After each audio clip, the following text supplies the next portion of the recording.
Yo, what is up, everybody? Let's go back again with another horror story for you guys. This one is called The Cave, written by Old School Horror. Remember to use the links in the description to show love to the author, check out their stories, like, comment, and subscribe. Chapter 1. Daddy, we found a cave up in the hills.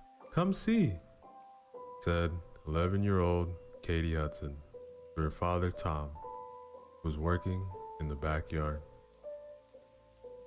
Their house was at the edge of town, named Redwater. Peaceful as it seemed to be, the town had its secrets.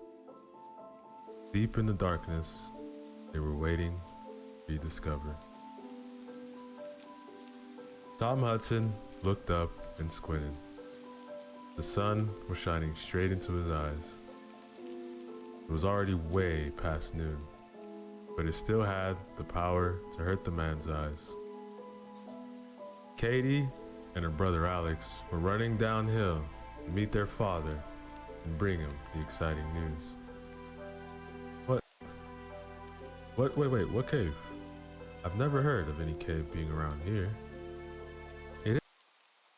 Yo, what is up, everybody? So let's go back again. The new horror story for you guys. This one is titled The Haunting on X Avenue, written by Joshua Kimball. Remember to use the links in the description below. Show love to the author, like, comment, and subscribe. Chapter 1. The house on X Avenue stood staring at me in the afternoon light. It seemed to have known that I was coming back to my hometown of La Grande, Oregon. At least, what lay inside knew I was coming back. I was compelled to confront the question that had always bothered me. What is inside this house? I remember the time my mom told me when she was a child she had seen a scary, multicolored face appear on the wall, staring at her in the middle of the night. She told me how she had to ask her sister about it and was taught the Lord's Prayer, which seemed to give her some relief. I remember other family members telling me about voices in the night and apparitions. Everyone seemed to have come in contact with the spirit of the house. I felt in my heart that it was time to end the haunting for good.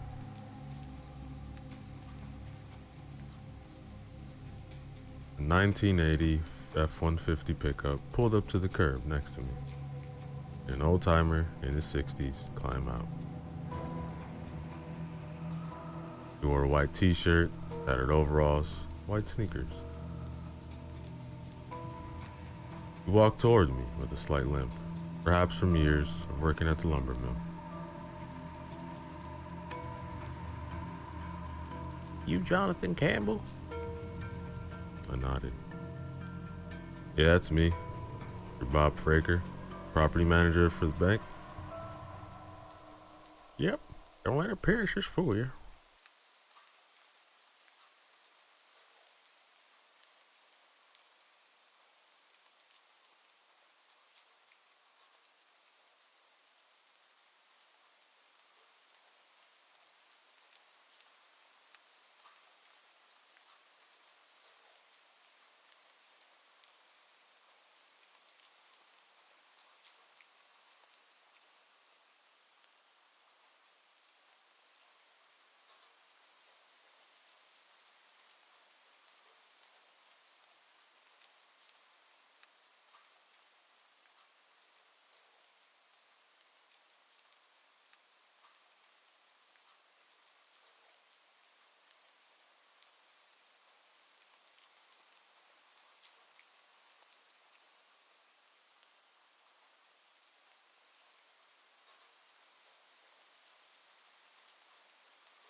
Yo, what is up, everybody? So let's go back again.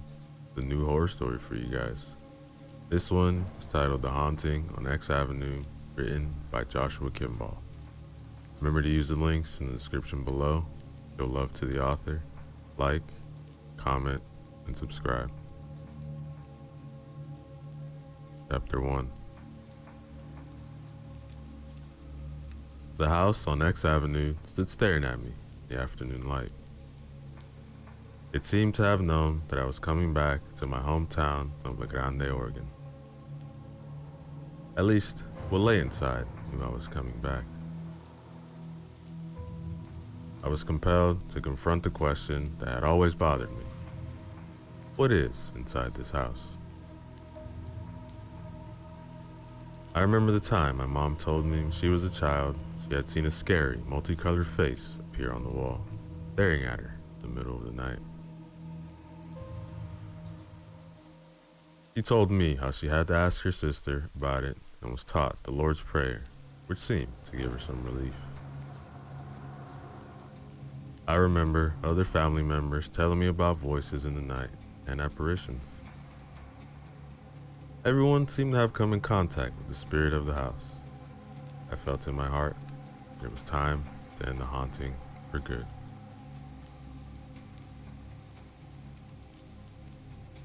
A 1980 F-150 pickup pulled up to the curb next to me. An old-timer in his 60s climbed out.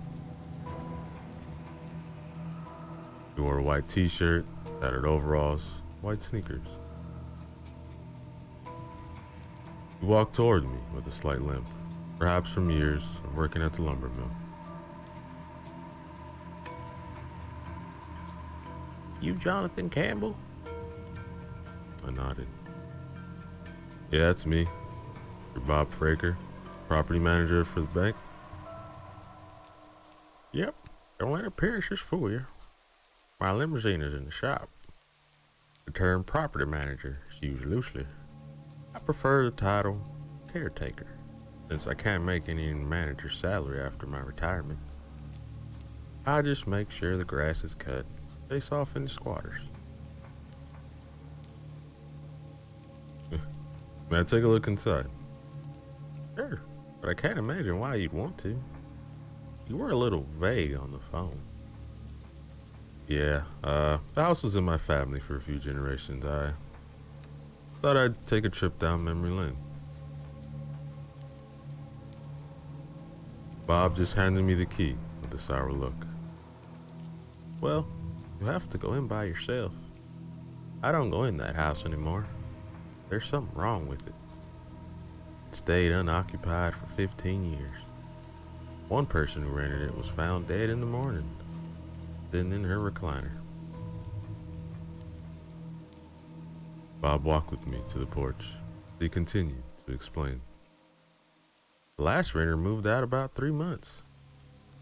He said he felt unwelcome. Yeah, the place scared him. So, the bank took it over after the last owners couldn't afford the taxes on it. Police stopped responding to calls from the neighbors, kept reporting they were seeing moving shadows inside the house at night. May I go in? Bob gave me a silent nod, and he stepped aside, acquiescing to what he clearly thought was my foolish choice.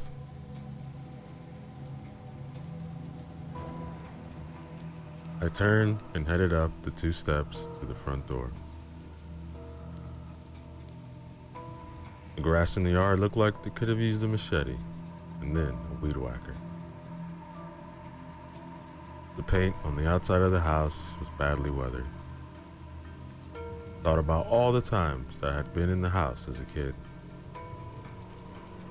Never actually had any bad experiences, but I could remember the reports I've heard from various family members. Some saw spirits at night, others saw demonic faces on the wall. The fact that people had been and were currently affected by the entity in this house made me determined to find out what it was and how to stop it from hurting anyone else. I took a deep breath and inserted the key to the lock on the front door. Then stepped inside.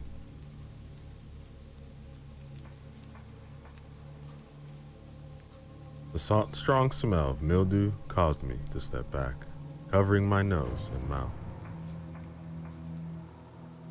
I proceeded slowly in, still covering my face, and saw cobwebs everywhere, on the walls, ceiling, and over the furniture that had been left behind.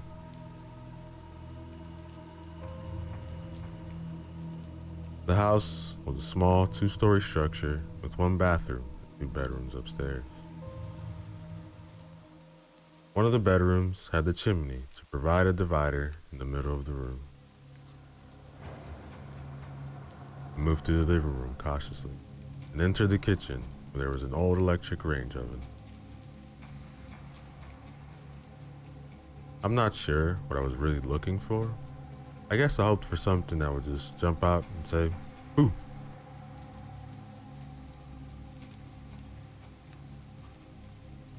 I entered the bathroom, and like the rest of the house, everything was dusty and covered in cobwebs. I walked to the mirror to see if something spooky would be in the reflection, like in the horror movies. But I saw nothing. I know enough to avoid provoking things to happen, because it is basically an invitation. You walk by a dog's yard, the dog will bark at you while you pass by. But if you stop and roar at it, the dog will come out of his yard, bite you, and chase you away.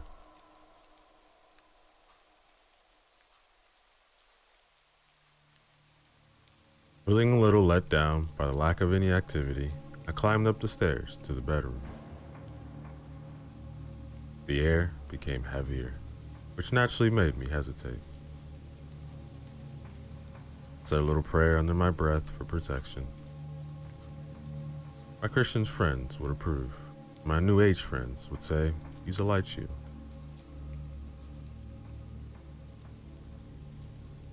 I reached the doorway at the top of the stairs and entered the first bedroom.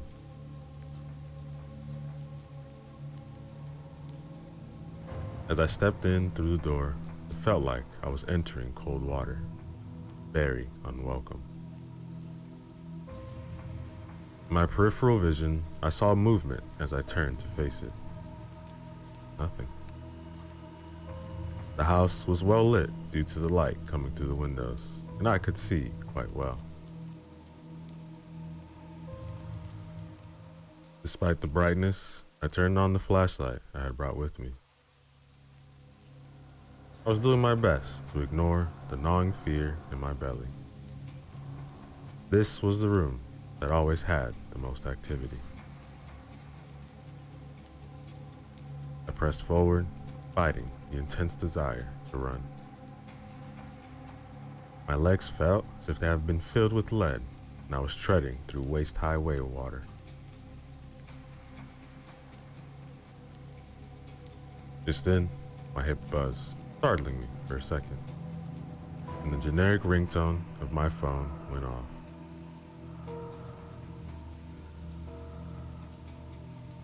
I pulled the phone out of its case. For some reason, it wouldn't show me the caller ID. I answered hesitantly. Hello? Honey? It was my wife, Lisa. Hey, sweetie, how's it going? Okay, we're making lunch. When are you gonna be? The phone cut out, started crackling. It reset. Then my flashlight flickered out.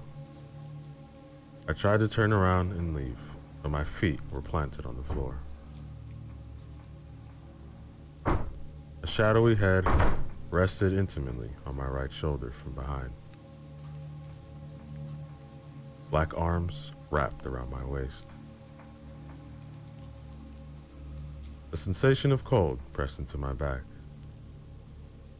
I would have screamed if I had a voice, or even breath, but the air was sucked out of my lungs.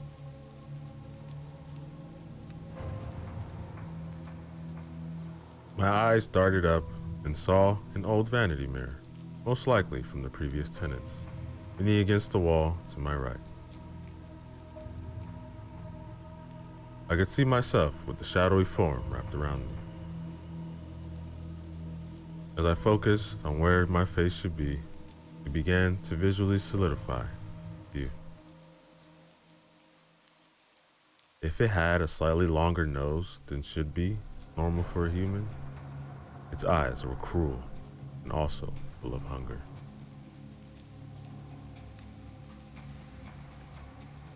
The face shimmered and undulated with iridescent colors. The body of the spirit was like boiling black tar, kept in place by invisible skin. It pressed its face against my head and began pushing itself into me. In that moment, I thought about a video that I had watched from a New Age speaker who claimed that we focus on through faith is what we manifest due to our own deity inside us. And I came to the realization that to a certain extent, it was all a load of crap. I had a demon trying to jump to my body. The faith part is very true. My logic immediately recognizes that I hadn't invited the thing. Therefore, it couldn't have me. I became angry, and I visualized the depth of the Holy Spirit in my mind as I invited it to illuminate the room. I heard a scream of rage and terror, and I suddenly wasn't sure it was me or the ghoul that held me in place.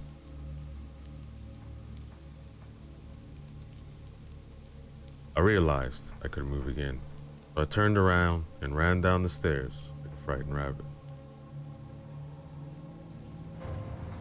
Outside, Bob Fraker had his tailgate down, and he was sitting on it, reading the newspaper. He saw the terrified look on my face as I ran out of the door, and he stared at his feet. Whoa, whoa, whoa, what happened to you? Kick a bear in the balls? What the hell was all that noise?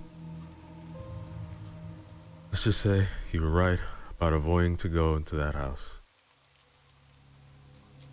Bob patted me on the shoulder and said, look man, why don't you just go home and shake this off?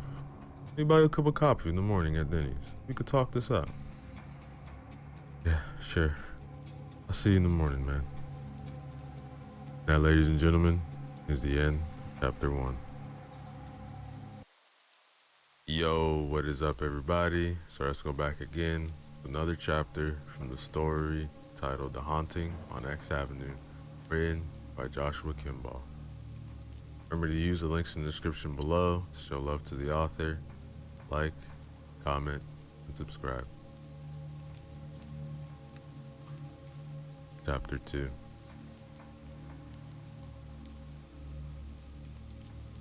Sweetie, I'm telling you, it was so freaky. I was totally paralyzed. I want to get this house exorcised. I don't like it. I don't want you going into that house again. Look, you want to get someone to exorcise it, that is fine. But promise me that you will not go in there again. Please. I promise. Personally, I never want to experience that again. I looked around the dinner table, the rest of the family. I was so caught up in retelling of my bungled ghost hunting that I'd forgotten about everyone else at my sister Lily's dinner table and her kids. Oops, should have waited till later. My 7-year-old nephew, Jeffrey, was the first to break the silence. Uncle Jonathan, you really go into that haunted house? My sister's face darkened. Jeffrey, your uncle was describing a scary movie that he was watching, wasn't he? Yeah, right. Yeah, I was describing a scary movie. Absolutely. Who wants ice cream? The kids and the adults all shouted in the affirmative. Good save, sister. You're a good mom. The rest of the evening was pretty uneventful. We ate ice cream, watched a few movies. I called Pastor Randall from my brother-in-law's church to set up to meet the following afternoon. Bob Fraker was also available to provide the house key and laugh at us as we poked around the scary house. It was finally going to be over. The supernatural was just a passing interest to me. I had certainly never been a paranormal expert. Watched a bunch of ghost hunter and medium shows, grew up in church, watched a few documentaries on the subject. I even had a few experiences myself. I'd read a few books, both on the Christian perspective and in the New Age viewpoints, but I was doing something relatively stupid. Like the crocodile hunter, I was going to the angry, spitting cobra with a pair of sunglasses so I could poke it with a stick. How was I doing this? Perhaps I didn't want to really believe it was real. It wasn't like anyone asked me to deal with it. What bothered me was that no one was dealing with it, and I knew people whose lives had been affected by whatever it was in this house.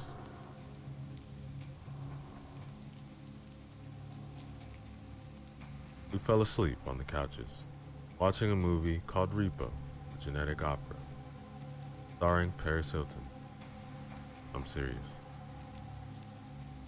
As I was sleeping, I began dreaming about having a conversation with this man in an expensive business suit.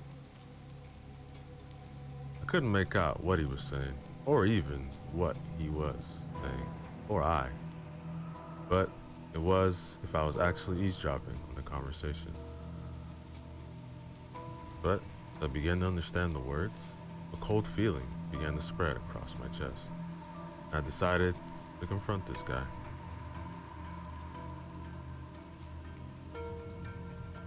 You're up to no good, are you? What are you doing here? His eyes began to focus on me with a smug smile, and just stared at me in silence. I began channeling my inner high schooler. Dude, who are you? He began to hiss at me, and my arms became paralyzed. It was then that I reminded myself that I was dreaming. The man's hiss turned into a guttural snarl, like he was just had a continuous breath. Pushed through my terror and lunged at the man. Then I woke up. As my eyes opened, I saw a smoky shadow hovering over my face. It snarled at me, and I angrily backhanded it. My hand swiped through the smoke. As I looked around, the living room was as it should be. I got up, went to the sink, and poured myself some water. It had followed me. I remembered from some of the things that I had learned from some of the ghost shows that some ghosts can follow you.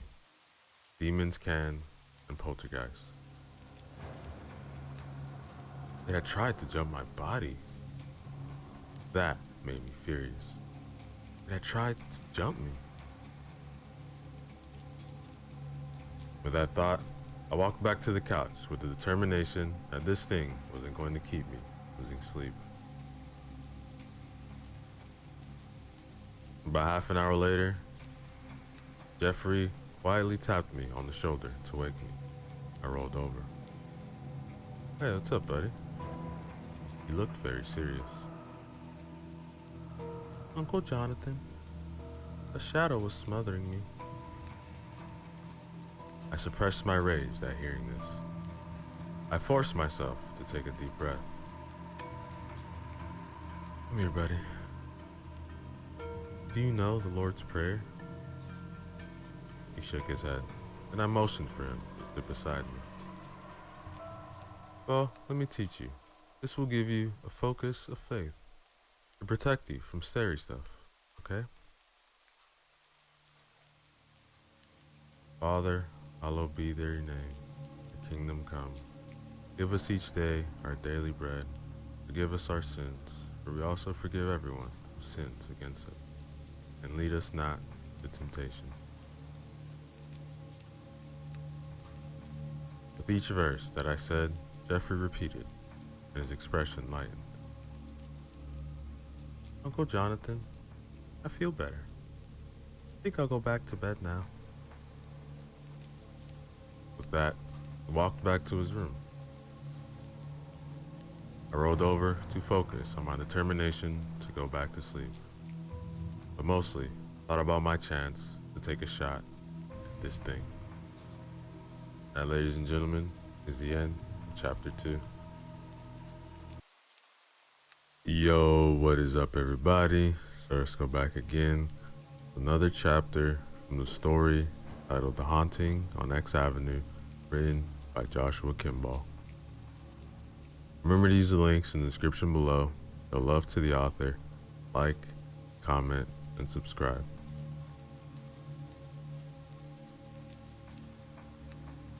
A sense of fear weighed on Jeffrey's heart as he lay in bed trying to get sleep. Like most children, he always had a sense when something else was in the room. He tried to focus on one of his toy cars. That was one of his passions.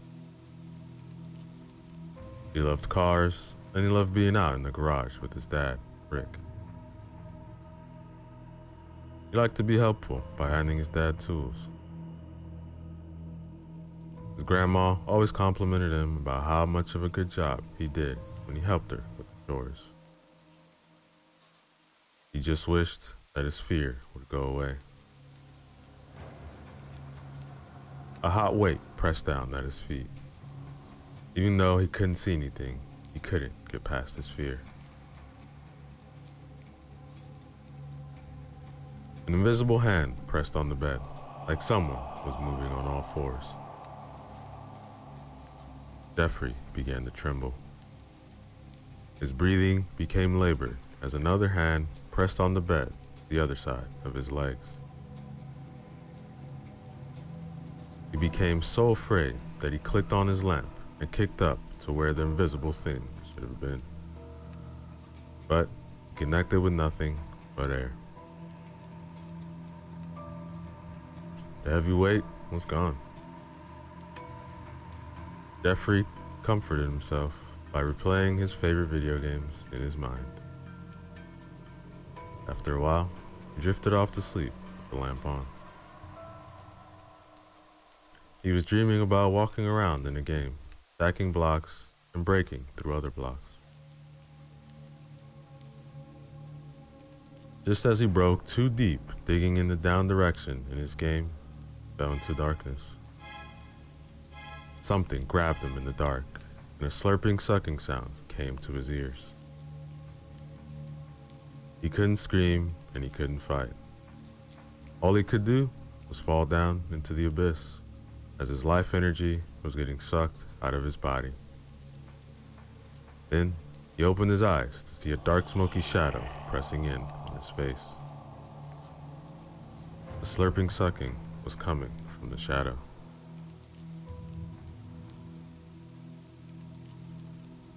Jeffrey felt his energy being drained from him. He struggled to move, fight the thing off. He couldn't scream, and he couldn't breathe. In desperation, he imagined angels coming down into his room on a ray of light, and the shadow screeched in frustration and slithered away on the floor. Jeffrey went out to the front room to see that his uncle was awake. Relief flooded into him, because now he could tell a grown-up. That, ladies and gentlemen, is the end, chapter 3. Yo, what is up, everybody? So let's go back again. Another chapter from the story titled The Haunting on X Avenue, written by Joshua Kimball.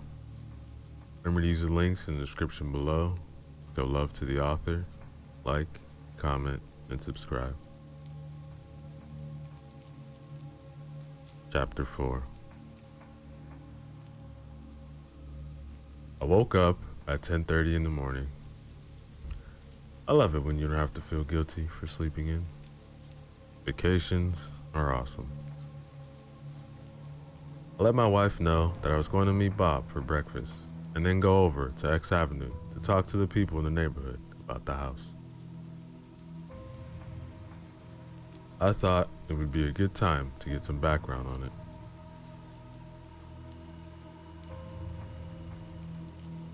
At the Denny's in Island City, the server brought us our coffee cups.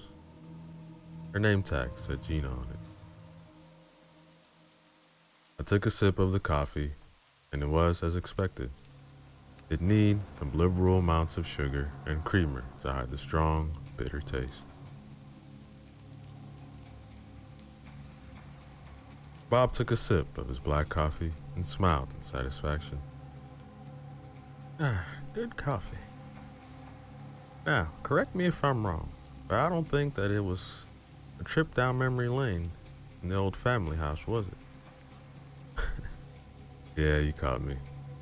I was ghost hunting in the old family house. And what in God's name will make you do that? It's like what that Australian guy poking dangerous animals with a stick for the camera. You know, thought the same thing. So what will make you do that if you already know what's in there? Personally, I didn't know what was in there. Some of my family had seen things and wanted to know for myself. More importantly, I suspect that it is affecting the people in the neighborhood. Well, what do you think it is? I saw you running for your life out that house. Was it a ghost? Whatever it is, doesn't play well with Christian images. A demon? Well, I'm not an expert, but I would probably agree with you. But you asked why I would do such a dumb thing like poking around with paranormal elements. Here's your answer. My family has had its own run-ins with this thing, which I have only heard about. But according to newspaper articles, I have also found incidents that have happened over the last 20 years near that house. 20 years ago, 19-year-old Todd Riggs was convicted of rape and murder. His house was here. 5 years later, Conrad Black is turned in by his wife molesting their daughter, and he is convicted. He dies in prison because inmates don't take kindly to his kind on the inside. I point to the X that marked the house that was a few streets north of the house on X. There are 3 more similar cases over the next 15 years. Only 2 of the 5 men are alive today. It's time someone did something about it. Bob looked at me and nodded. Well, what do you want to do about it? Well, my sister-in-law is no pastor. Maybe I can get in touch with him and ask him to try and exorcise it. But what can hurt it? The house won't sell anyway. Look, I'll do what I can to help. Meaning, I'll give you the key and sit back and watch you poke scary things with your stick. I may even laugh at you if your stick doesn't work. Alright, I'll get the number and let you know when he is available to meet.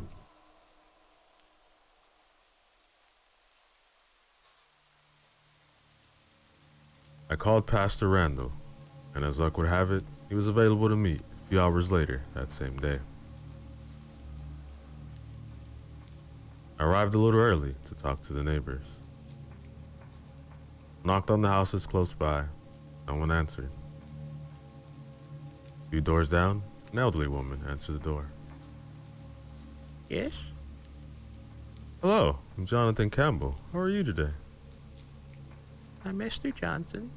I'm not buying anything. I had to recover before she shut the door. Oh, I'm sorry. I'm not selling anything. I'm meeting Bob, the caretaker, to look at the house 2 doors down. Why would you go there? Don't you know about that house? I know a little. My mom and her family lived in it for years. And you do know that house was bad enough before your family moved out. People would see things occasionally. Ghosts. But later, whenever the house was empty, shadows would come out at night. A few years ago, a renter died in that house, leaving his dog behind. Poor thing howled, whimpered for a week. Called the police, but when they got there, he was already dead. Another renter, Randy, said that he wouldn't go upstairs. Sometimes, his two dogs would block the stairway to keep him from the second floor. He would have to lock them up in the truck so he could go up and get something. He said that he felt unwelcome up there. He eventually moved out. Randy was such a nice man. I don't go near the place myself.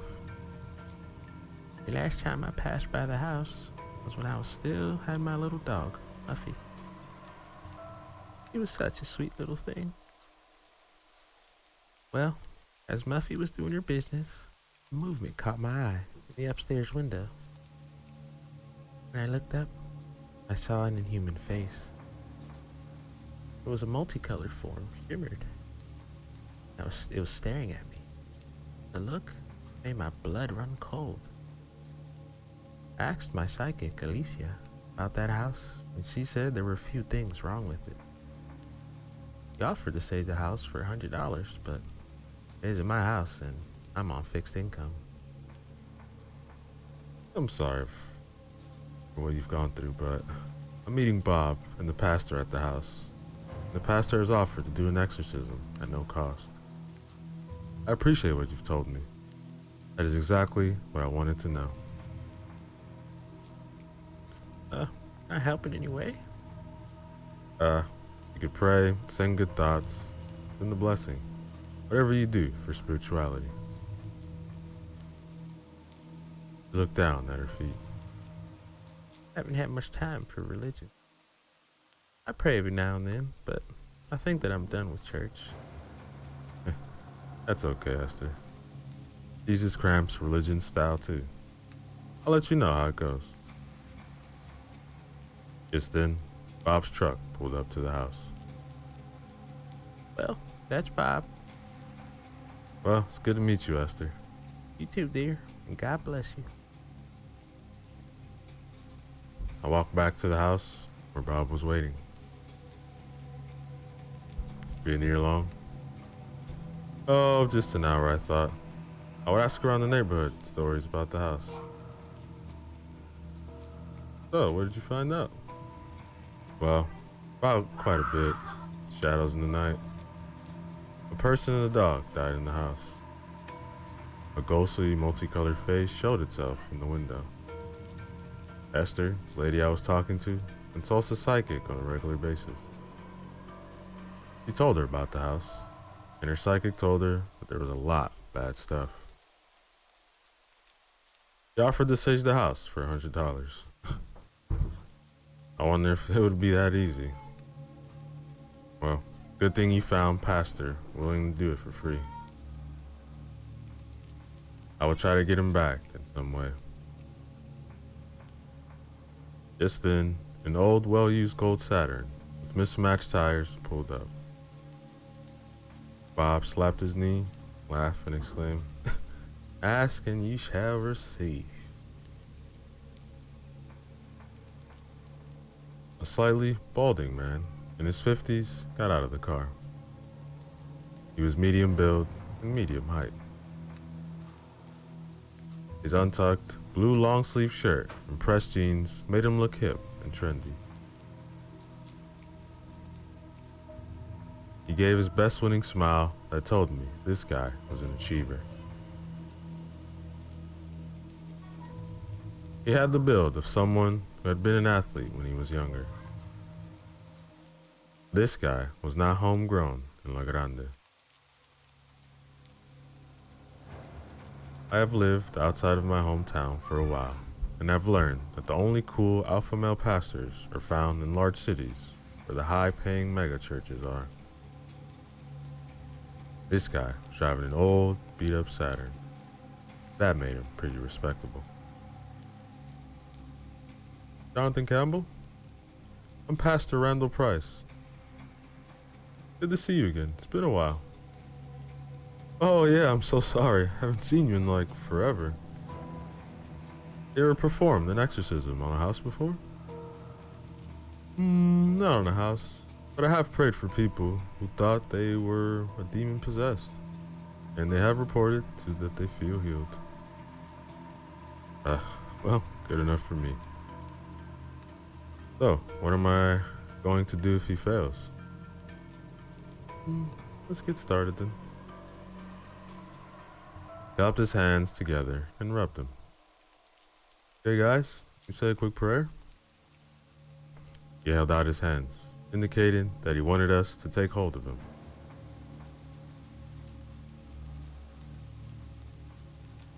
Bob hesitantly took Pastor Randall's hand, and I did the same. The pastor started his prayer.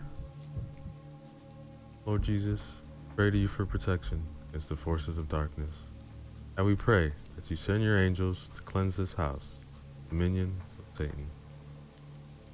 We pray for the power of the Holy Spirit to descend upon this house in the fullness of Christ. In the name of Jesus. I was quite moved by the prayer. Bob politely took his hand back and crossed himself in the way that identified his Catholic origins. All three of us took confident strides to the house. We felt like warriors going to fight darkness. Just as our feet landed on the first step leading up to the door, the front door opened wide and then slammed shut. Our bravado just took a deflating poke. We looked at each other for a second, and then Bob and I looked at Pastor Randall. After you, Bob gestured to Randall. The pastor looked at us, shook his head. He stepped up the next 2 steps and grabbed the handle. Taking a breath, he pushed the door open and entered the house. Bob and I followed to the doorway without walking inside. Hey, last night, promised my wife that I wouldn't go in again. Yeah, I'm good right here, Bob added. Inside, Randall surveyed the house and he took another calming breath. Well, here goes nothing.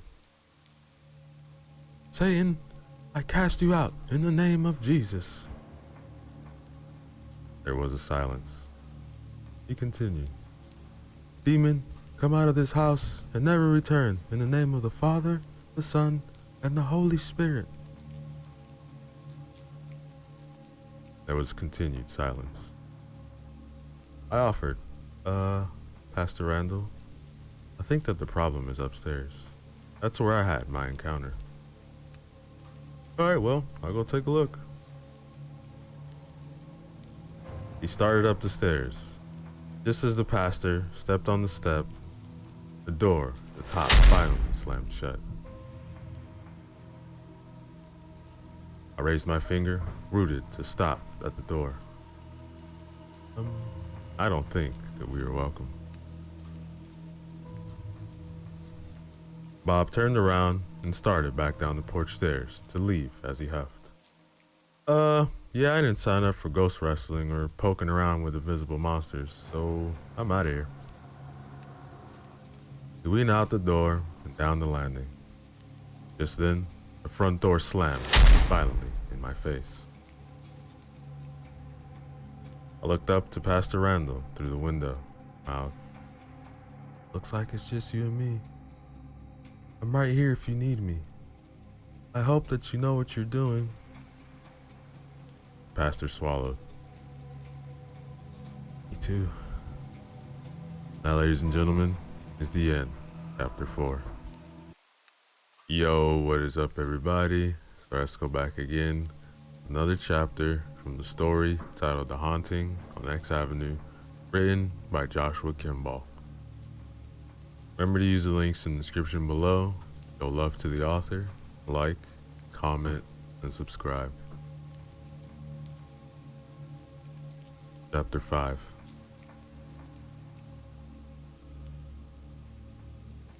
As Bob stepped away from the house, the front door slammed shut violently. It startled him so much he almost stumbled down the 2 steps of the front porch as he tried to hurry to his truck. He contemplated getting in and just going home. Forget the key, the house, and all of this trouble. He wasn't getting paid enough for this anyway. But he knew that it would look bad to the 2 young bucks inside. So, he waited.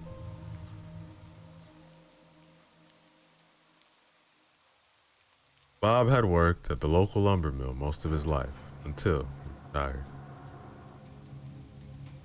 He had just recently taken the property manager job because it was mostly a part-time thing.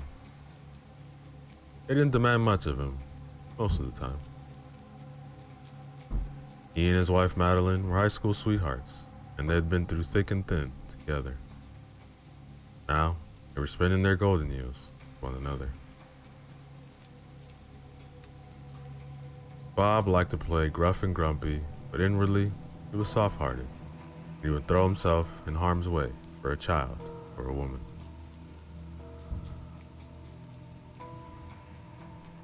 He reached for his cell phone to call his wife Madeline. It was still a flip phone because those confounded touchscreen smartphones were just too much of a hassle. He plugged in the number to the house. His grandchildren were always giving him a hard time about saving numbers on his phone. His reply was always, "That's what my brain is for, sonny." His wife answered on the 4th ring, which meant she must have been outside. "Hello? Maddie, still in the house. Everything okay?" Yeah, fine. I just wanted to check in with you. That young fellow Jonathan is walking around the house with the preacher. I'll just let them have their fun and see what happens." The phone began to crackle. "Hello? Can you hear me?" Just then, a hissing snarl sounded out by his right ear like someone was standing just behind them. Bob cried out and dove forward to the ground to escape what was behind them. When he rolled over, he saw there was nothing there. He started to laugh it off and push himself onto his knees when a pair of invisible vice grip-like hands grabbed his ankles and began to drag him backwards on his belly. Bob clawed at the ground, ripping up rocks and clumps of grass. He wondered of the guys if they were going to think that he was crazy for calling for help, but then he saw that they were being dragged to the back of the house. The one place that truly scared him was the cellar. It was mostly a sloping hole in the ground that led to the crawl space under the house. There was nothing but dirt and old tools. Bob started screaming. That had to be the place that the thing was dragging him to. There were spiders and other things under there. He had even commented to a contractor how much that spot creeped him out. That, ladies and gentlemen, is the end, chapter 5. Yo, what is up, everybody? Let's go back again. Another chapter from the story titled The Haunting on X Avenue, written by Joshua Kimball. Remember to use the links in the description below. Show love to the author.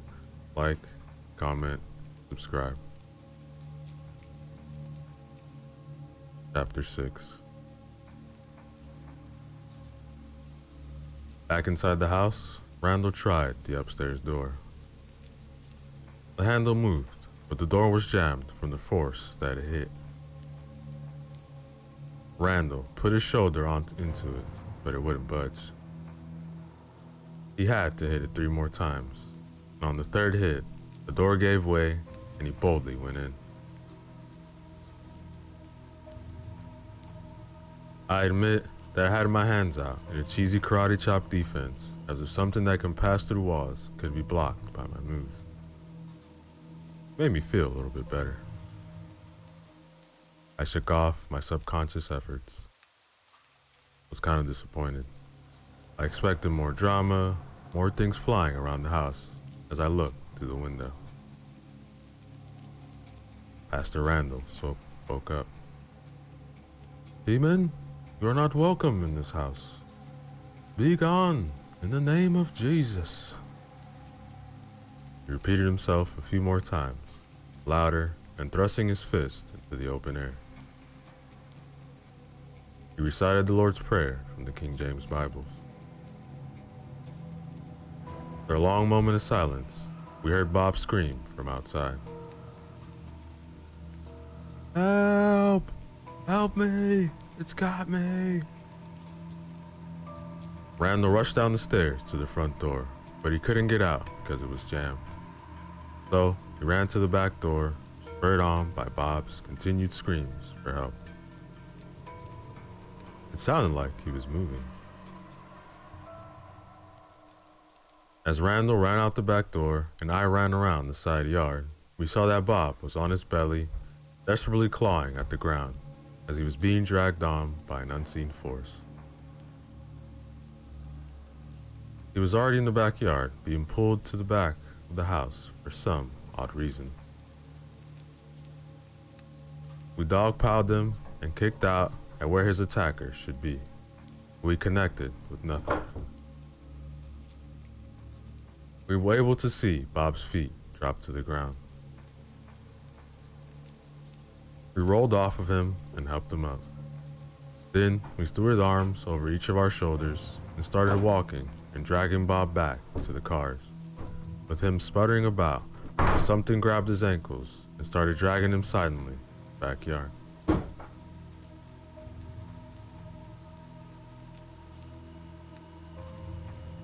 As we were checking for him for injuries, Bob indigently dusted himself off and said, "I'm alright, guys. It's a little scraped and some hurt pride. Vote that we regroup at Denny's and talk this out." Pastor Randall agreed. "Hey look, I'll join you guys in a little bit. I just want to get the number first." As Bob took off in his old F-150 pickup and Pastor Randall left in his Saturn, I walked a few doors down to Esther's house and knocked. He opened the door before my knuckle could hit the second time. She had been waiting, watching.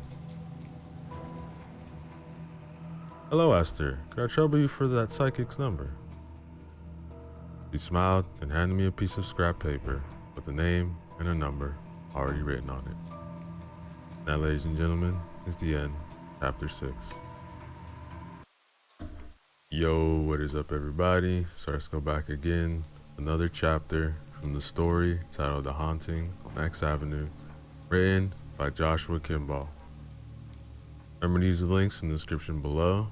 Show love to the author, like, comment, and subscribe. Chapter 7.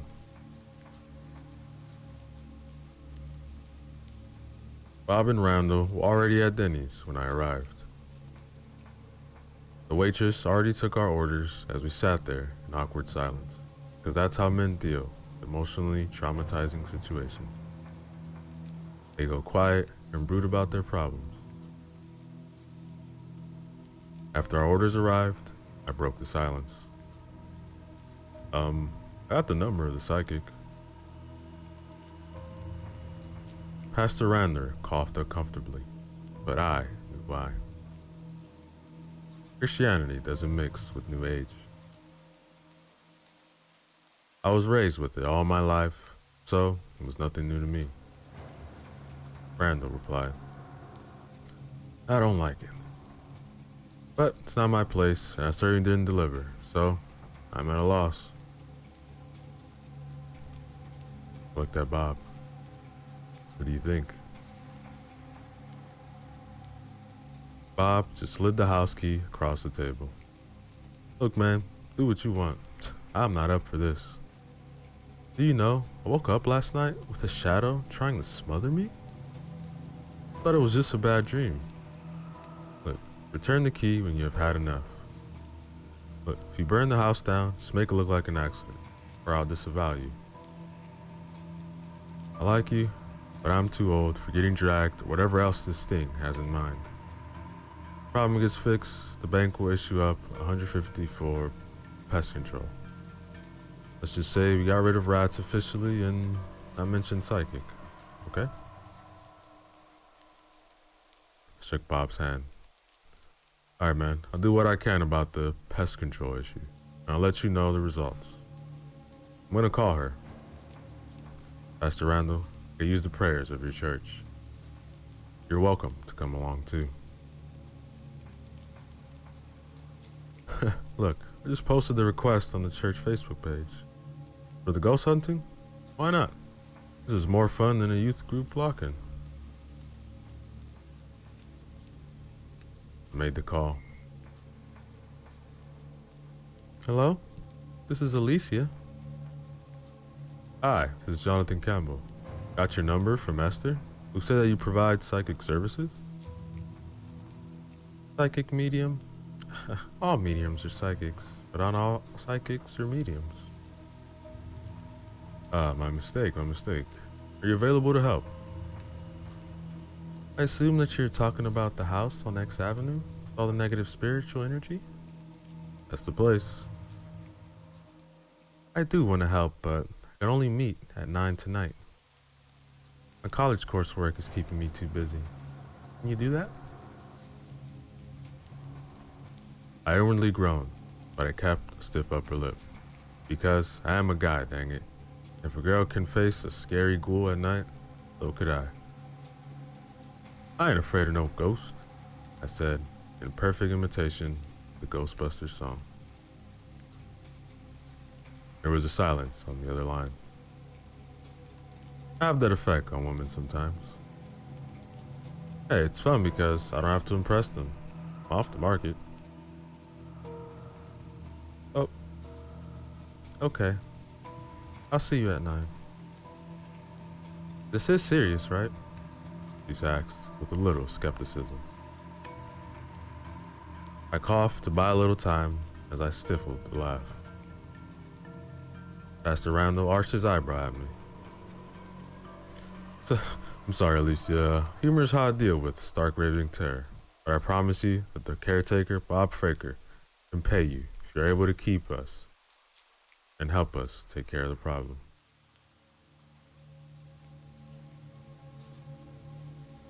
Randall and I met at the house on X a little earlier. We bumped fists in greeting and waiting. He said that that's what teens do in his church. Yeah, I can manage a fist bump every now and then. Alicia rolled up in a beat-up Honda Civic. Her hair was brown, with spiked blue and purple highlights. She was wearing ripped jeans and a jean jacket. He greeted me first. You must be Jonathan? Ah, how did you know? You must be psychic. She actually put her palm to her face in my reaction. Yes, I'm that corny. She brought her hand from her face and offered her hand to Pastor Randall. He introduced himself and gave me a disapproving look. I'm Pastor Randall and I apologize for my friend. I think he's trying to deal with the terror we just faced this afternoon. It's okay. Kind of refreshing. Most guys just use cheesy pickup lines. So, do you charge for your psychic medium services? Yes, $100. You can pay me later. Okay, so, what kind of experience do you have with this? Well, I've helped several ghosts crossed over while in college. Most of the time I give readings for clients, but I do see ghosts and I am able to talk to them. Most of the time, they aren't evil. They're just mischievous. You get any negative reaction, or they can be defensive, what they perceive as their home after people provoke them. Okay, see what you can do. She held her hand up. Can you wait outside? I'm already picking up that this entity doesn't want you inside. It may make things hard to have communication if things are flying around. Yeah, sure. I don't think that I want to get attacked again anyway. He clicked on her flashlight and walked into the house like it was the middle of the day instead of dark, scary, and full of shadows.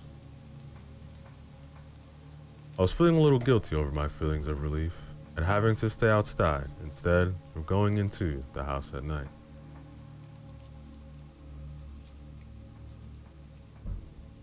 After a quarter of an hour, Alicia came out, and I realized that no scary nasty thing had attacked her or dragged her to the backyard, nor sent her screaming like a little girl.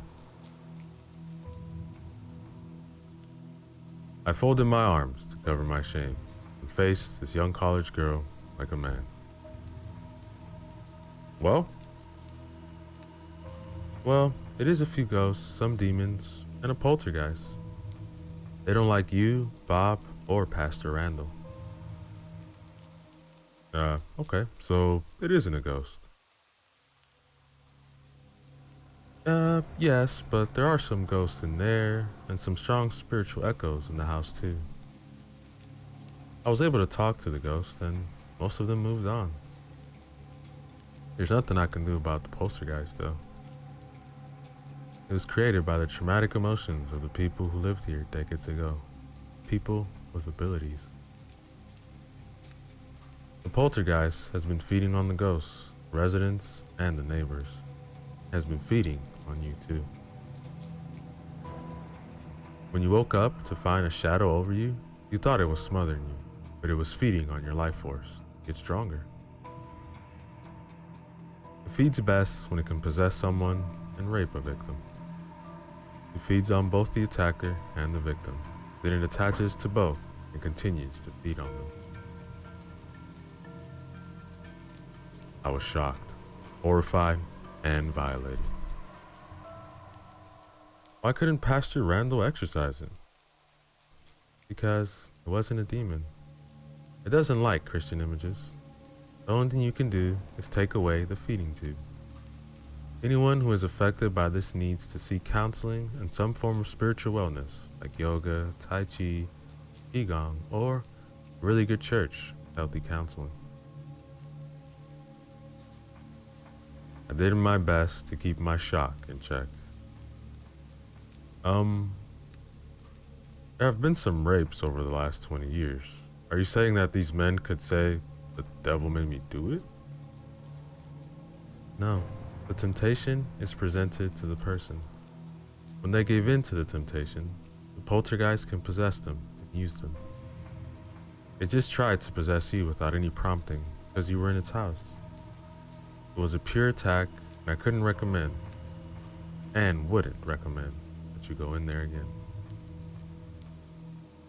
So, what do we do now? Well, I would like a chance to try and move on the other two ghosts. Then I'll sage the house for you. Then it will need to be smudged regularly until the activity stops.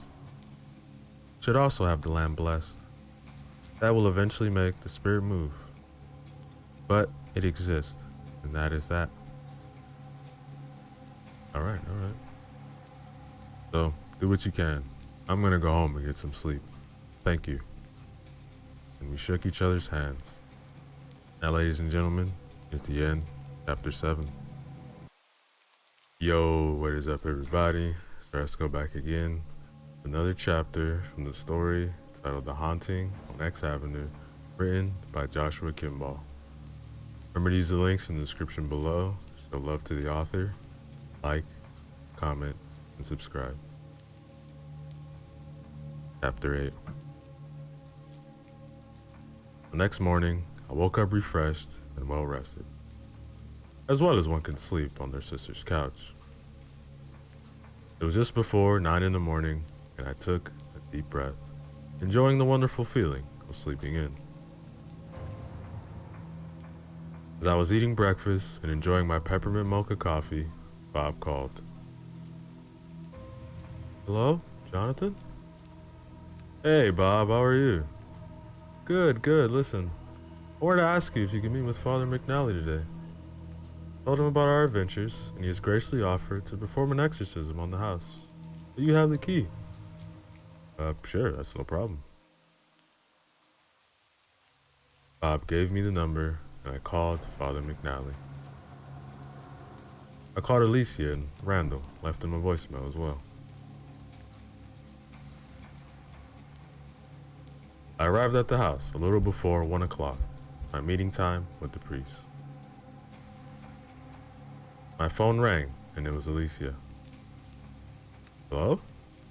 Hey, it's me, Alicia. Look, please ask the priest to hold off on the exorcism.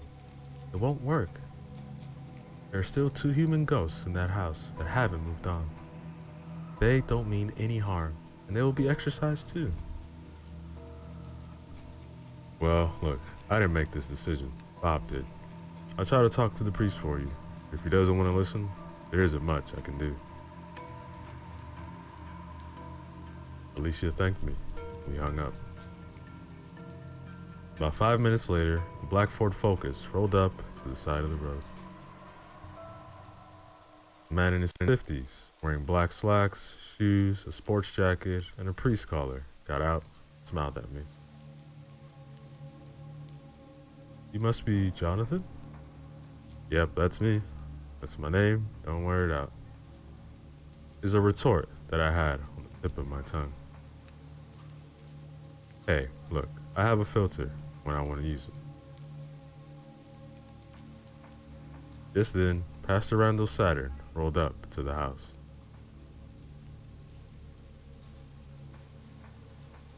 He got out, shook Father McNally's hand, and fist bumped mine, and then he said, so you brought the big guns. What happened to moving on spirits, smudging, and blessing? Hey, it's not my call or my house. I just happen to be delivering the key. Listen, Father McNally. I know someone who believes that there are also ghosts in there that need to be crossed over first. Can you do something for them before you perform the exorcism? You've been speaking with New Agers, huh? Yeah, sure, that isn't a problem. Normally, the church considers all ghosts demon too. But, just in case, I can perform the last rites.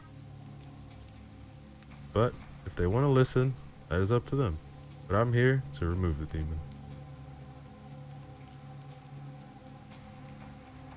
He began to put his priest's stole over his shoulders, lit the beer frankincense, and pull out his bottle of holy water. He began walking towards the house and chanting in Latin. The front door began to slam open repeatedly. The closer Father McNally got to the house, the faster the door moved. The hair on the back of my neck began to rise up. As soon as the priest made it to the top of the front patio, the slamming stopped, and the door was left partly ajar.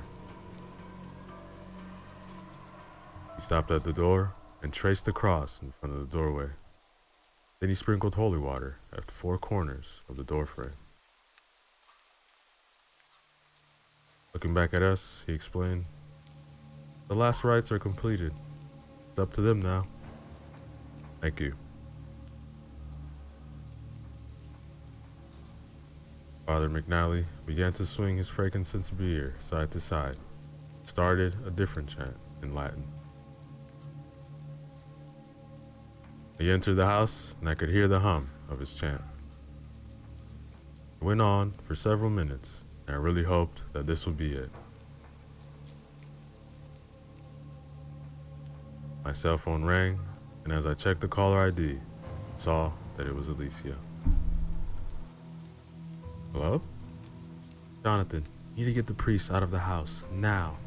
Exorcism isn't working. The poltergeist isn't a demon, but it is dangerous. It was born in that house, and it will defend itself. It's angry, and it's going to attack the priest. Then, I heard Father McNally scream in terror. Randall and I ran for the front door. Just as we reached the patio, the door slammed shut so loudly that it cracked the frame. Help me! I'm out back! Help! The father screamed. We bolted for the side of the house, leading to the backyard.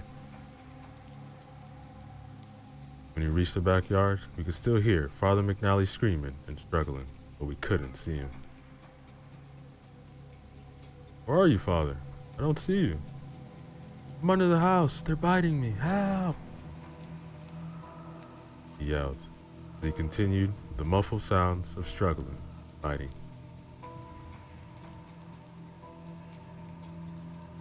I looked behind me and saw the drag track leading down to the 4 deep down crawl space under the back of the house that served as a dirt floor cellar. The priest was covered in spiders, some of them black widows. He was kicking and screaming. So I saw a discarded aerosol can of spray paint and a lighter, probably from some teens tagging and doing other stuff. I grabbed them and headed into the crawl space with Randall on my heels. The lighter took a few tries, but it lit. Then I put the spray can to it, shot the spiders around the priest. The mere presence of fire even repelled the ones that were already on him. Randall darted in, grabbed Father McNally by the shoulders, pulled him up the hill while I finished emptying the can. Spiders. When it was empty, I dropped my weapons and moved to help Randall to get the priest to level ground. As soon as I could, I called 911 while Randall examined McNally.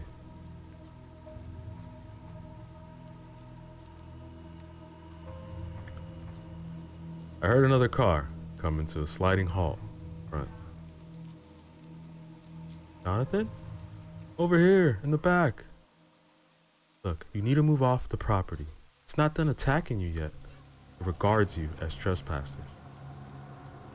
Just then, the back door opened, slammed shut. That was my cue to go. Okay, all right, let's get him up, Randall and I grabbed each arm, and Alicia grabbed his legs. We could hear the ambulance on its way as we carried Father McNally to the cars by the roadside. What happened, Father? As I tried to go up the stairs, I felt 2 hands grab my ankles and drag me out the back door into that hole. Spiders. I feel sick, cold. The priest started shivering. We saw Father McNally off in the ambulance and agreed to meet at Denny's.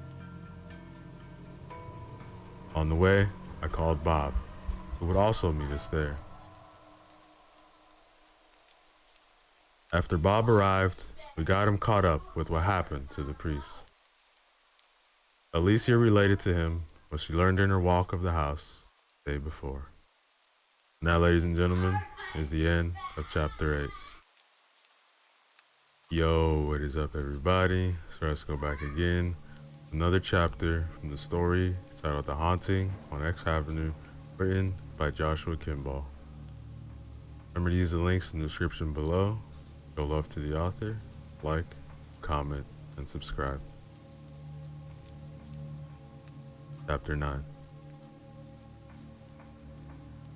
Before leaving for the house, Alicia had opened her third eye and surrounded herself with a shield of light in her mind, where she felt protected. She had a pretty good idea what was in the house because of Esther. At the time, Alicia had not focused her abilities on the house entirely. As she placed her hand on the cold, unwelcoming doorknob, she felt rage and hate directed at her by the black shadow of the upstairs bedroom. The thing, the multicolored face. Alicia knew that it was a poltergeist, and she knew that she would need time to deal with it. More time than tonight allowed for. She was more interested in what else was in the house. She entered the door and looked around the living room. People were there, ghosts, shadows, and echoes of the dead men. Men, women, and children. Many of them had not even lived in this house. Alicia caught her breath in shock and horror. This house had become a purgatory location. These souls had been brought here and were trapped. The dead surged toward Alicia, crying, "Help me! Help me!" They clawed at her. She felt the coldness of their dead energy pass through her. Alicia hadn't included them in her psychic shield of light, nor would she. It would help them. Good. She began to call on one of the angels that she worked with to help souls move on. But then she was interrupted by a hissing and snarling sound upstairs. At the top of the stairs, the poltergeist with the multicolored face crouched in a lunging position directed at Alicia. The sound that it made was so unnerving. You realized that it was a sound that anyone could hear, not just Psyche. He was tempted to relate to and give in to the same terror that the other men felt waiting outside.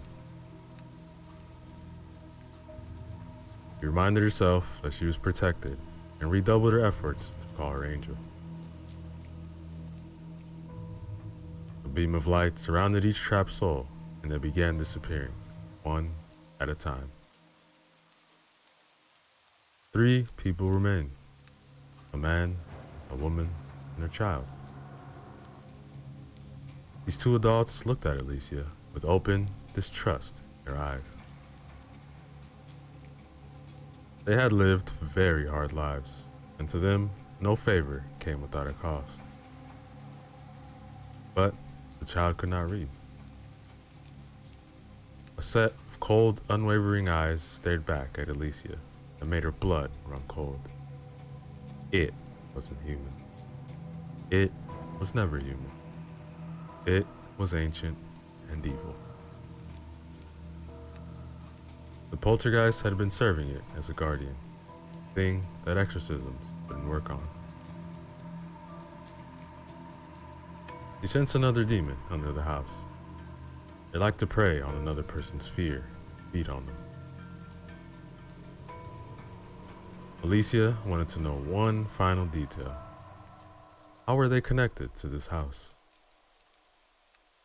The poltergeist had been created through emotional trauma by a woman who lived here decades ago and had been a psychic.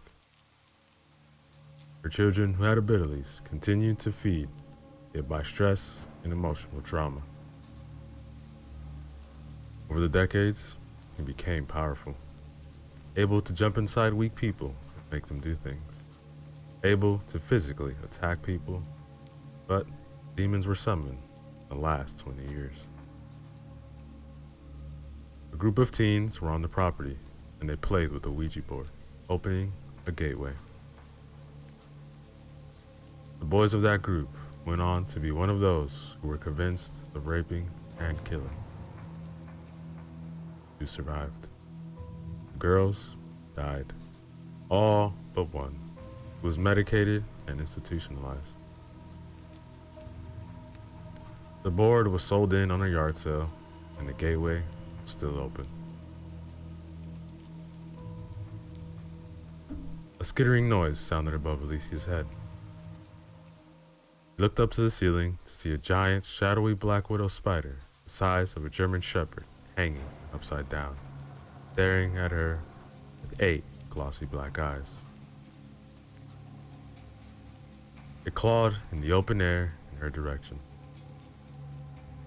Realizing that this was in over her, as she was in over her head, Alicia slowly backed out of the house and closed the door. Now, ladies and gentlemen, the end, chapter 9. Yo, what is up, everybody? So let's go back again. Another chapter from the story titled The Haunting on X Avenue, written by Joshua Kimball. Remember to use the links in the description below. Show love to the author. Like, comment, and subscribe. Chapter 10. Spiders? Why did it have to be spiders? The entity attacks your faith with your worst fears. Your faith and my faith are what protect me, Alicia said. Wait, so why didn't exorcism work? Well, the poltergeist isn't a demon. It feeds on negative energy and on the life force of those who are sensitive. Christian symbols only make it uncomfortable. Negative emotions are healthy food for it, and good, positive emotions are like eating the gunk from the grease trap at a busy restaurant. It won't kill you, but you can get sick. Alright, well, what do we do now? Look, I'd like to meet with you, one of you, tomorrow at high noon. I will smudge the house. My mentor will come down in a few days to help me deal with the demons too. This isn't going to be fixed in one day. I could do it now, but your faith is shaken, and your fear of the dark makes you vulnerable to attack. Meeting at noonlight, your faith will be stronger, and that is what you need. He handed us a bundle of sage. Those are $10 per bundle. Burn those in your homes and pray whatever prayer you know best. But make sure you smoke every corner of each room. I'd recommend tar water, but I couldn't afford the stuff.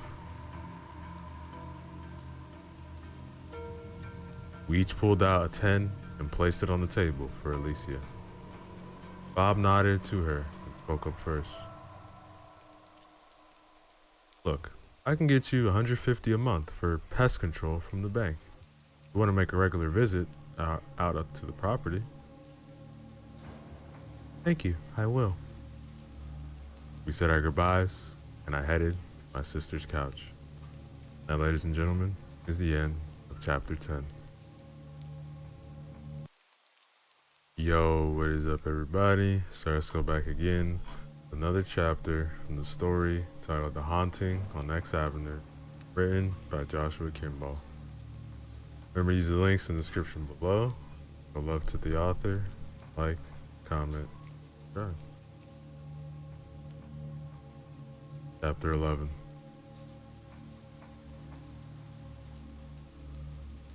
Jeffrey was in his room watching a video when the power went out in his house. He heard his sister and his grandma in the front room, fumbling for a flashlight and complaining because none of them seemed to work.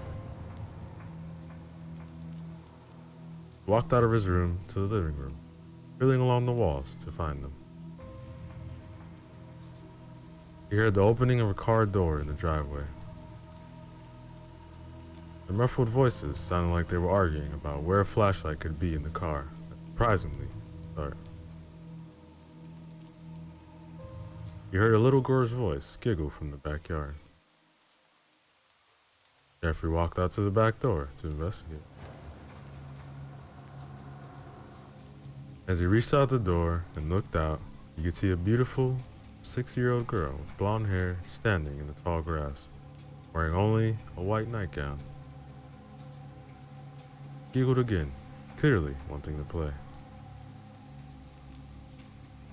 Jeffrey didn't understand why this girl was being so strange, but maybe she needed help. Maybe she was one of those special kids that his mom told him about, and he needed to show her the way home. As if she could read his mind, Little girl asked, Jeffrey, can you take me home? Jeffrey nodded. His mom always taught him to protect girls no matter what. He walked down the back patio steps and took the girl's hand in his. He asked, where do you live? Her look of triumph made Jeffrey feel a little uncomfortable, but he didn't know what to make of it. He was just a kid. He let him out to the backyard to squeeze through the neighbor's fence rather than disturb everyone in the front of their getaway. There weren't very many cars that passed by, but there also wasn't any light. The moon had gone down and it was hard to see anything. At least it wasn't cold out. The little girl didn't say anything as they walked, and it was taking a really long time to get to her house. Once they got to the big street, one of the grown-ups called Island City Avenue. Jeffrey became frightened. We weren't supposed to go this way without a grown-up. The girl tugged on his hand and urged, come on. He almost forgot himself, but he shook off her disarming look and insisted, we aren't supposed to go this way. The girl growled at him in a little girl's tone of voice. I want my mom. Suddenly, the girl's growl turned deep.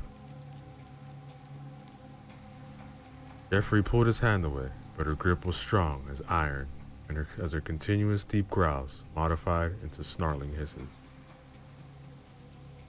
Her face changed into different colors, and she began to grow in size. Her body and clothes melted into a shadowy form. Jeffrey screamed in terror, and he tried to break free of the iron-strong grip again. The shadow, the multicolored face, pronounced in a raspy voice, I will take you to the dark place. I will take you home with me. Jeffrey continued to kick and scream as the shadow carried him to the house on X Avenue. Now, ladies and gentlemen, is the end, chapter 11. Yo, what is up, everybody? So let's go back again. Another chapter from the story titled The Haunting on X Avenue, written by Joshua Kimball. Remember to use the links in the description below. Show love to the author. Like, comment, and subscribe. Chapter 12. I got back to my sister's place, gung-ho about smudging the house, when my sister informed me that she smudges it pretty regularly anyway. She thanked me for the extra stage stick. Silly me. After dinner, my wife, sister, and her husband left their kids at the house with our mom. While we went out to one of the local bars to talk about what was happening at the house on X Avenue, it took me a few hours to tell them everything in detail and answer questions. But after I did, completed my report to them, they looked back at me in shock. My wife broke the silence. Honey, I want to end this right now. I'm scared. That isn't a problem, sweetie. Bob has turned this over to a medium, Alicia, and it is out of my hands. Pastor Randall has agreed to play wingman for her tomorrow at noon. I am out of it. He looked relieved. We all spent the rest of the night laughing, reminiscing, and trying to forget about the unpleasantness of the haunted house. A little after midnight, we drove back to my sister's house for sleep. We noticed that there were no lights. Street lights, no house lights, entire neighborhood, and no light in the house. My mom and niece ran frantically out the front door when they saw our headlight. Can't find Jeffrey. Looked all over the house. Under the bed in the garage. He's not here. Why didn't you call us? All the phones are out. I have no house line, cell phone, or power. I couldn't call. Mom, alright. You stay here at the house. Everyone else split up. Start checking the neighborhood. Then we fanned out, calling for Jeffrey. On a strange hunch, I checked my phone. Seeing that it was working, I called Alicia. She picked up on the first ring. You need to get to the house now. Your nephew is there. Look, I'm on my way. My stomach rolled, and I had to force myself to focus so as not to throw up. I yelled to everyone, get to the car. He's at the house. I heard someone ask, at home? I started running to the car. No, the house on X. Run! We jump into Rick's, my brother-in-law's Jeep, peeled out for the house. It was only a 5 to 10 minute drive. We were going to make it in 3. And if it drew the police, the more the merrier. On the way, I called Bob, and my sister called Pastor Randall. Both stated that they were on their way. As we pulled to the house, Alicia's car was already there. She was pounding on the jammed front door with a smoking stage bundle in her clutched fist. We piled out of the Jeep, called out for Jeffrey as loud as we could. The residents in the neighborhood came out of their front doors to see what was happening. There were no lights on in the houses or the street lamps, and our cell phones immediately made a loud pop and powered out. It's killing the lights. Just then, Bob's truck rolled up, and I could see Randall's Saturn coming down the road. The Saturn's headlights blew out, and its engine stalled and died. Randall got out and ran the rest of the way. Rick and I slammed our shoulders to the front door, trying to force it open, while Randall and Bob ran to the back door. On the 5th slam, we bashed the door open and kicked it till the bolts of the hinges torn out of their frame. The door wasn't getting slammed shut again. The woman entered, passing what remained of the door, and ran from room to room downstairs, calling for Jeffrey. We heard the back door bash open. Randall and Bob stumbled into the kitchen. Randall looked at my sister and said, "Not out back." Rick started running up the stairs, calling his son's name. An invisible force knocked him forward, started dragging him back down the stairs. All right, look, you get him and I'll go up. Maybe this thing can only do one thing at a time, I said, jumping over Rick as I headed up the stairs as fast as I could run. But Rick's feet dropped and I felt cold ice wrap around my body, and my legs and arms were sapped of strength. I weakly continued to climb the stairs.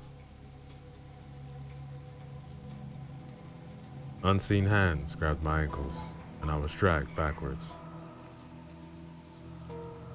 My head collided with each step. I was pretty dazed as I reached the floor below. Then my sister screamed as various spiders began to skitter out of every little hiding hole in the house. They dropped from the ceiling, dangling from their webs. Randall and Bob ran up the stairs, quick single file. Bob got knocked backwards, but Randall caught him on the first try. The second hit knocked them both backward, and they tumbled over each other down the stairs. A black widow landed on Randall. It repelled from the ceiling and bit his arm. He cried out in burning pain. I felt a searing pain on my back. I imagined that I just got bitten as well. Everyone started swatting their clothes, screaming in terror and pain.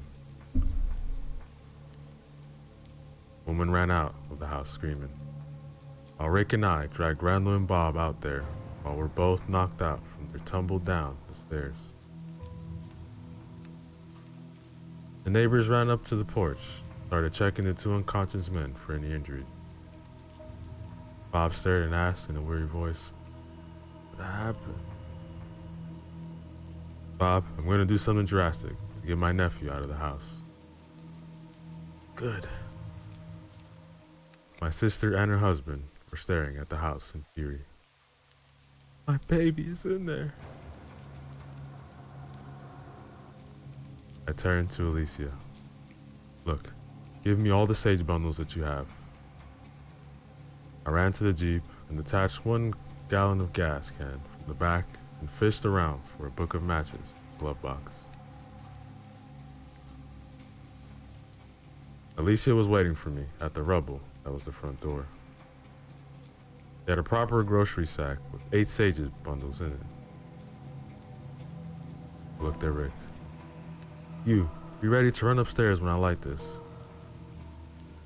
I took the cap off the can and I placed it in a paper bag with sage. I ran back to the house where the cellar crawl space was and poured some of the gasoline downhill to the opening of the cellar. Tossing the bag inside, I lit the book of matches and threw it on a gas trail.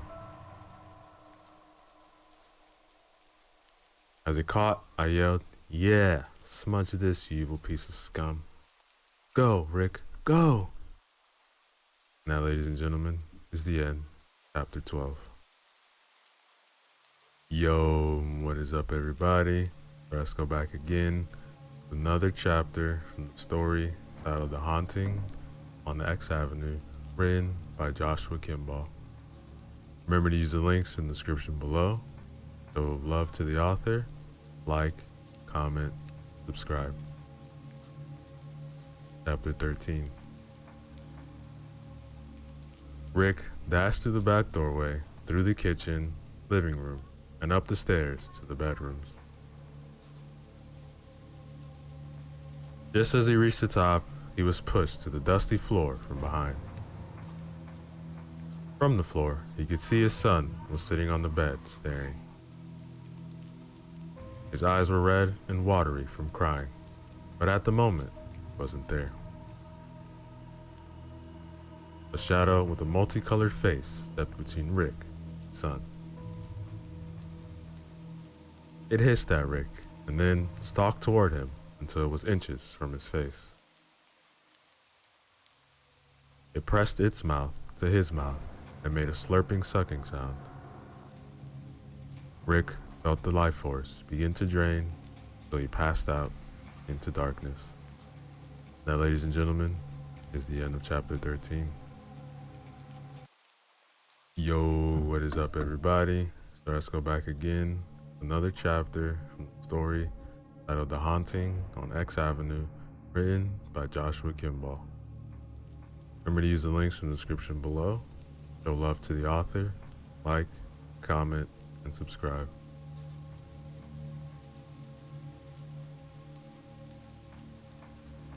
Chapter 14. The metal gas tank exploded and knocked me on my back, my ears ringing and eyebrows singed off. I could hear the stomping of my brother-in-law running up the stairs. Sage smoke drifted up from the cellar to plume over the house, and a fire began to lick out from under the house. Spiders began to run all directions. I rolled over to my hands and knees. Then I crawled into the house to the back door. By the time I made it to the stairs, I could stand. I weakly climbed to the top floor. Rick was laying on the floor of the room, knocked out, and Jeffrey was sitting on an old dusty bed, staring at the floor in a trance. Jeffrey? Called out. He solely looked in my direction without any comprehension. The shadows in the room began writhing progressively, faster, faster. Just then, a single shadow crawled at me, like a man running on all fours, and tackled me to the ground. I cried out and tried to punch at the face, but I couldn't hit anything solid. When it placed its hand on me, it held me to the ground, pressed its face into mine. I heard that sound again. Then I lost consciousness. In my dream, a woman that I knew years ago was trying to seduce me, promises of pleasure. I didn't trust her. Look, I'm married. I never truly knew you. I knew that I was dreaming and in danger, and I couldn't break out of it. The woman leaned in to kiss me, but I couldn't move. Then that loud sound came from her mouth. I felt my life force being drained out of me. I summoned the image of heaven opening up, angels descending to my rescue. Just then, the scene in my dream changed to a coffee shop. People were drinking coffee and eating muffins. Everyone was in trendy jeans, and the guys had cool-looking stubble on their faces. Why couldn't I manage that kind of stubble? I can get about a 2-hour window of cool stubble where people start offering me their change.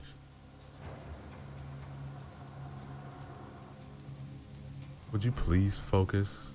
The cool stubbled face guy said to me from his table. He sipped his coffee. Excuse me? Look, I just don't think that cool stubble on your face is really a priority right now, don't you? So, I'm dreaming, and I'm knocked out, and my family's in danger. Yes, yes, and yes. You called, and I came. Oh, and a few church congregations. I hope you understand where I'm going with this. You're an angel?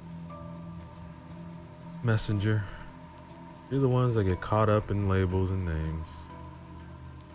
You just go by the task. It gets a little easier with identification. Okay. I'm supposed to test you to make sure that you aren't a demon trying to deceive me. So, show me the miracle. He nodded, with a little mirth in his eyes. The miracle is being delivered as we speak, but at the moment, what I can do for you is give you the message. When you see the miracle, you will know the message to be true. Okay. Hit me. Faith really is the key to all this. But to the two fallen who used the darkness born as their guardian, he saw the confused look in my eyes, quickly corrected himself. I'm sorry. The two demons and the poltergeist as their guardian, they have made the poltergeist their key, staying on this property, cursing it. When anyone performs an exorcism, he made quotes with fingers, showing me that he was using my terms again. The poltergeist attacks the one performing the ritual. When he finished, somehow he managed to keep his face kind, slightly amused. Okay, you make it seem like it's more complicated than we think, am I right? When you wanted your mom to fix you a cake on every birthday of your life, did you just take the same index card and read the same paragraph at her? The exact same wording that described how much you would like cake for your birthday? Of course not. Alright, let's take it a bit further. The poltergeist is the key to this, and you need to attack it where it eats. You need to see it that the people who it is feeding on aren't feeding it with extreme emotional trauma. You need a hit list of love, and you need to delegate. I don't know if I was just having a crazy dream or what. So, being me, I asked, am I a prophet? He arched an eyebrow and put his hand up in impatience. No go starting any more religions. We're done for a while.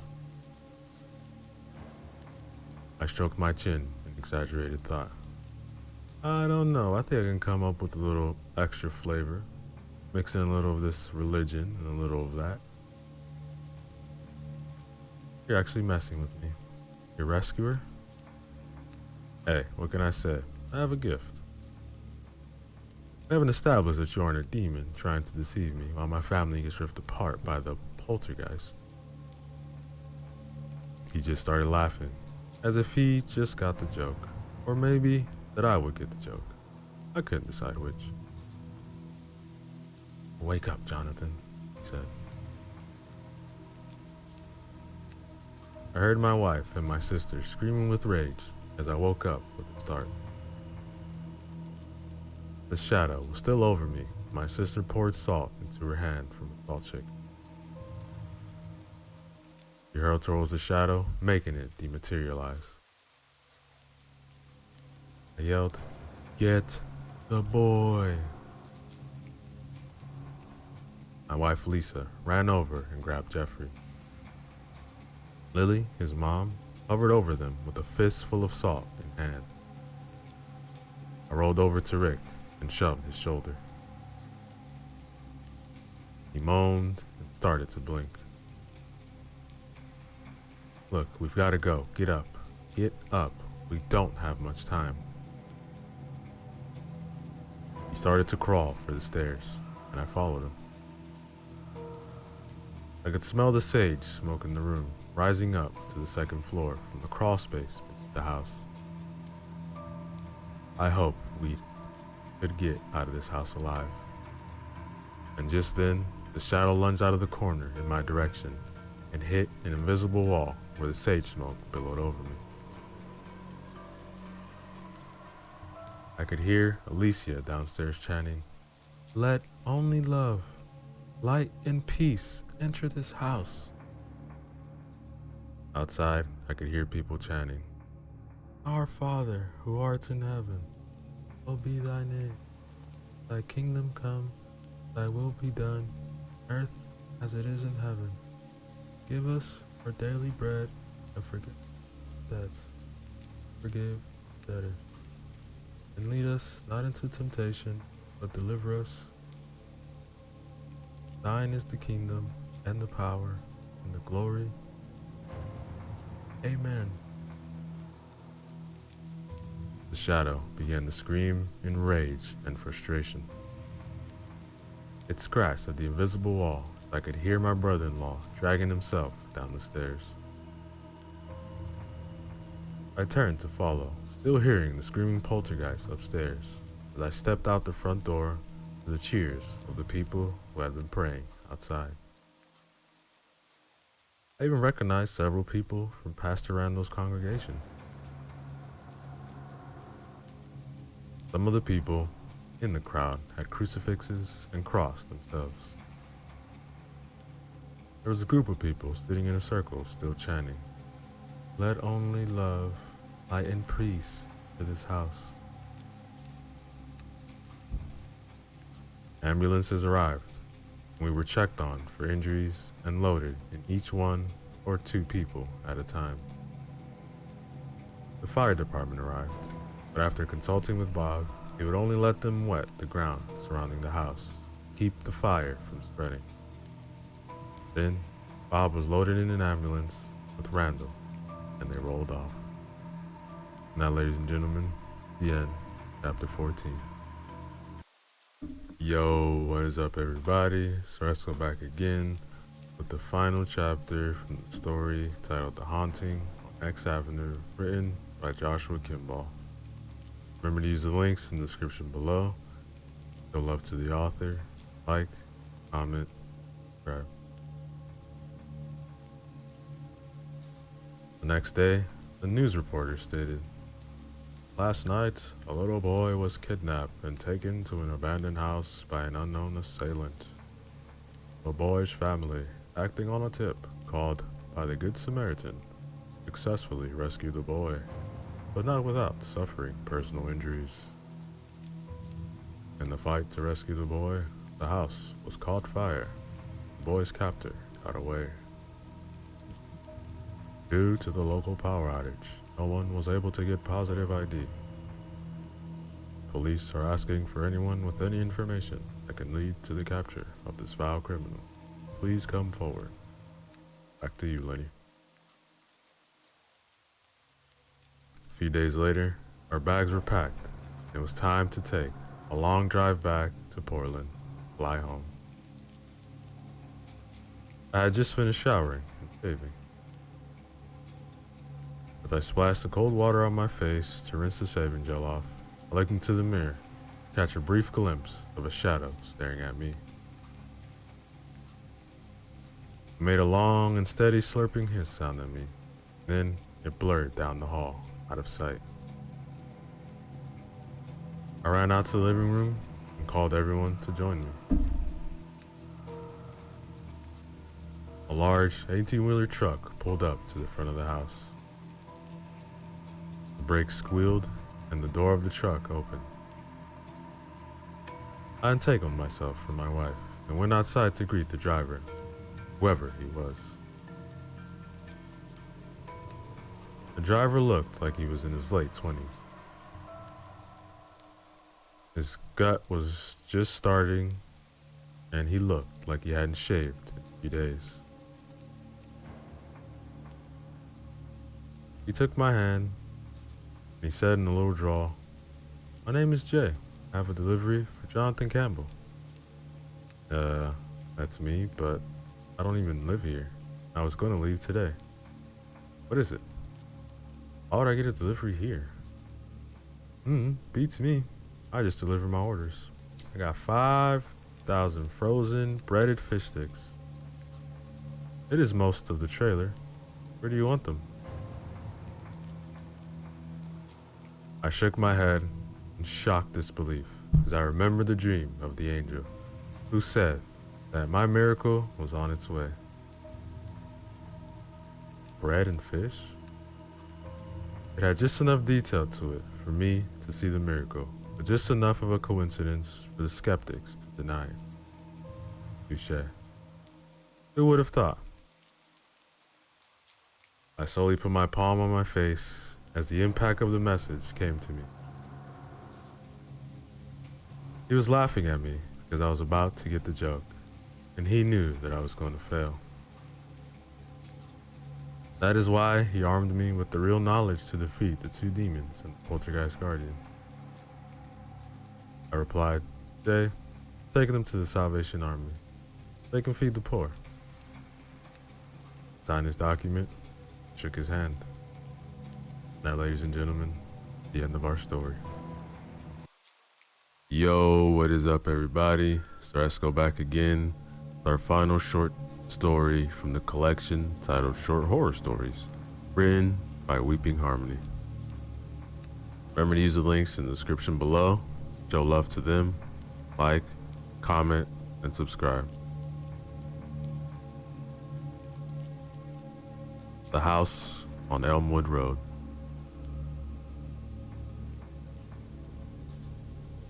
Ever since I moved here, I heard the stories. The stories of a house on Elmwood Road. A house abandoned 100 years ago. A house slowly being consumed by the elements, slowly decaying and turning back into the materials it's made of. No one went into that house. No one dared even ride their bike past the property. But me and my only friend Jacob did dare. We were entranced by the mystery of the house and intrigued by the history. Every day after school, we were in the town library looking for anything on the house. But there was nothing. It seemed as if the house just appeared in town and no one spoke of it. Jacob, there's literally nothing on this house, man. What if we just go to the house, Samantha? He asked in response. That's when I knew my best friend was a genius.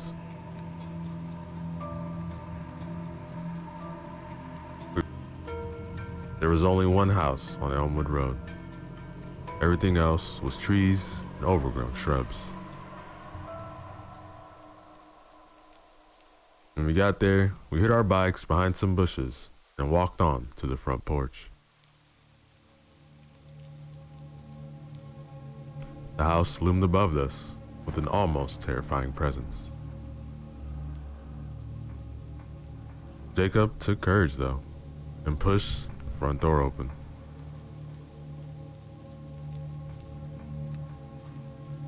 The house creaked loudly as we stepped inside and the door slammed behind us.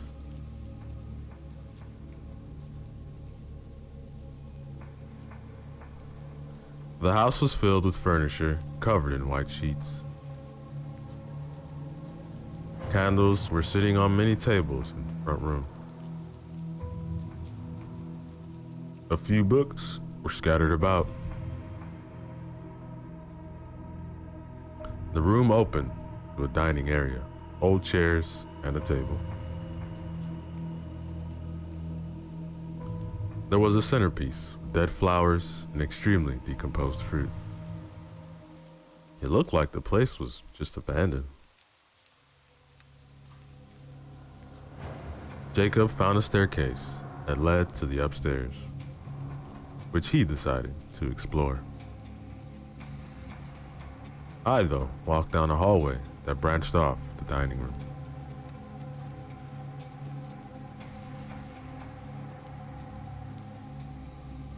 I found a small room with just a chair and a bookshelf. The books were covered in dust and slowly decaying. Just as I was about to grab a book off the shelf, Jacob came thundering down the stairs, screaming for me. Samantha? Samantha? What? Shh, be quiet. Look, I figured something out about this house. Something huge. Okay, spill.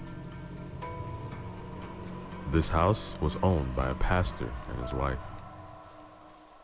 There are Bibles and crosses all over the place. But they had a daughter, and they apparently locked her in her room and left her to die.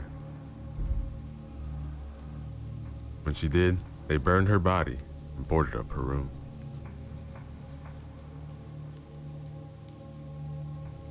That alone managed to shock me. Though I did wonder how he found that much out. When I mentioned it to him, he explained he found it written in a book in the master bedroom.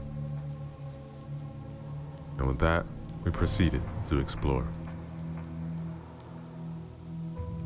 Then Jacob grabbed the brilliant idea to move the bookshelf. He explained, "Come on, there's bound to be a door behind it. It's a TV trope for a reason."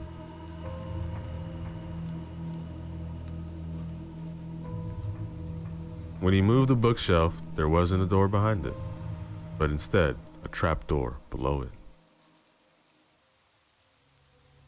I knew I wanted to climb down, so I pried open the door and climbed down to the dark abyss.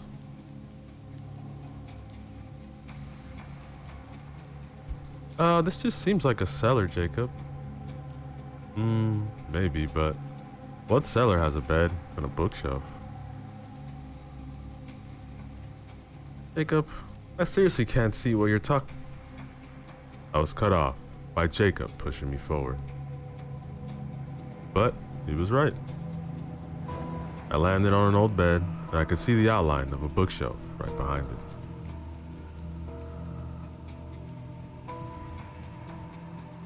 Jacob tried to sit next to me, but was startled to find there was a book laying on the bed. He took the book and climbed back to the main floor, and I followed behind.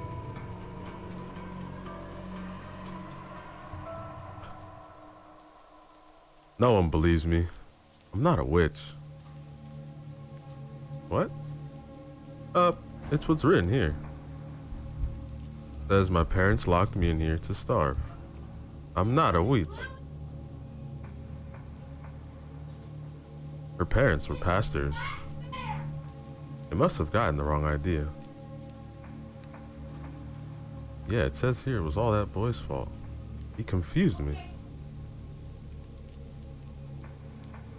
Interesting. But keep saying they were wrong. I'm not a witch, but they burned me at the stake anyway. But it's fine, because I drove them mad, and he was found hanging in the attic. The attic. The attic. That's where he was found, and I was never found. Jacob? What the hell? Samantha, that was being written right in front of my eyes. No, you're lying. Samantha, I'm not. We both looked at each other in fear until we heard a voice behind us. I'm not a witch. Jacob and I ran out the door in fear. We should have stayed away. We stopped in front of the house and looked around. I was completely surprised. The forest around the house was gone. In its place was a beautiful lawn. I turned around and saw the house in perfect condition. I looked at Jacob and saw him in a white button-up and brown trousers. Jacob? When did you change? And what happened to the house? That's not my name. I've been wearing this all day. Also, you lived here for years. You're so forgetful, Sabrina. Well, Sabrina isn't my name. I'm Samantha. No one in this town is named Samantha. Everyone knows your name, Sabrina. The pastor's daughter, after all. Jacob, stop with this joke. I want to go home. Sabrina, my name is Jonathan. Okay, I don't know what you're talking about. I'm not Sabrina. What the hell's going on here? Sabrina. I turned around and saw a tall man with broad shoulders looming over me and Jacob. I stood there, stunned. Jacob nudged me in the side and mouthed to me. It's your dad. Say something. Hi, Father. Sabrina, did I hear you say the name of Satan's home? No, I was cut off by him dragging me into the house. I was freaking out. Hey, Jonathan, help me. I can't, Sabrina. I guess he didn't want to defy the pastor. I was dragged into the house. It was in perfect condition and beautifully lit up with candles. There were crosses decorating the walls and Bibles thrown about. I guess these people were extremely religious. No wonder they didn't like me hear me saying hell.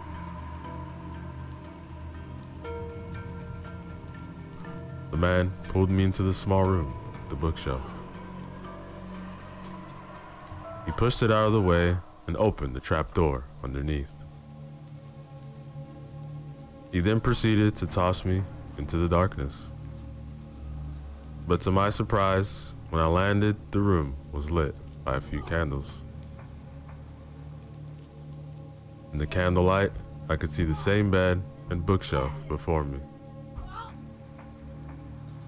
with the additions of pentagrams scattered around the place, including one large one on the floor.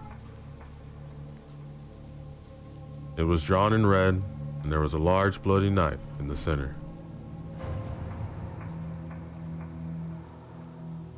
So, the pastor's daughter is a Satan worshiper, not a witch. Suddenly, the pastor was in the cellar with an angry look on his face and a cross in his hand. I started getting more worried as he approached me. Sabrina, you're my lovely daughter. But please, explain to me why there's evidence of Satan in your room. I swear, sir, not Sabrina. There must be some mistake. I swear I'm not. He cut me off by holding the cross in my face. Sabrina, look into the cross and tell me you are not a Satan worshiper. I swear, I'm not Sabrina.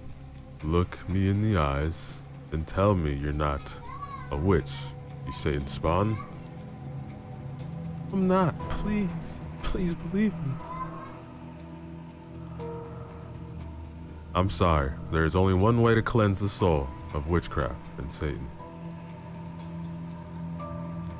He grabbed me again and began to drag me back to the main floor and out of the house.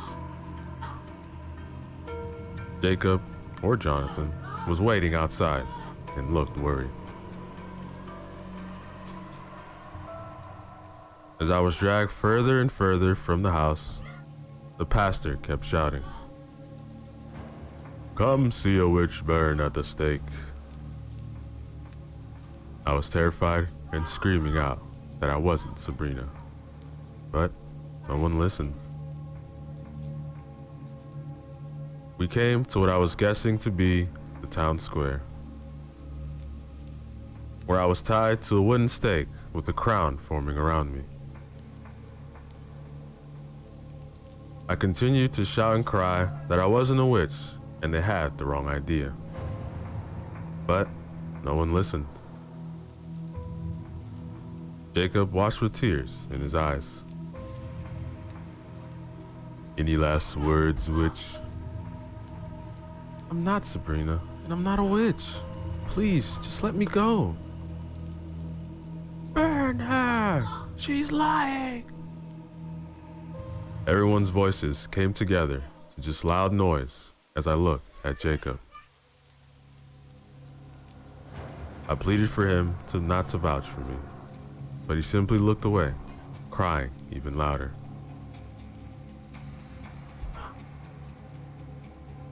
I love you, Sabrina. I was going to marry you, but I can't marry someone who's with the devil.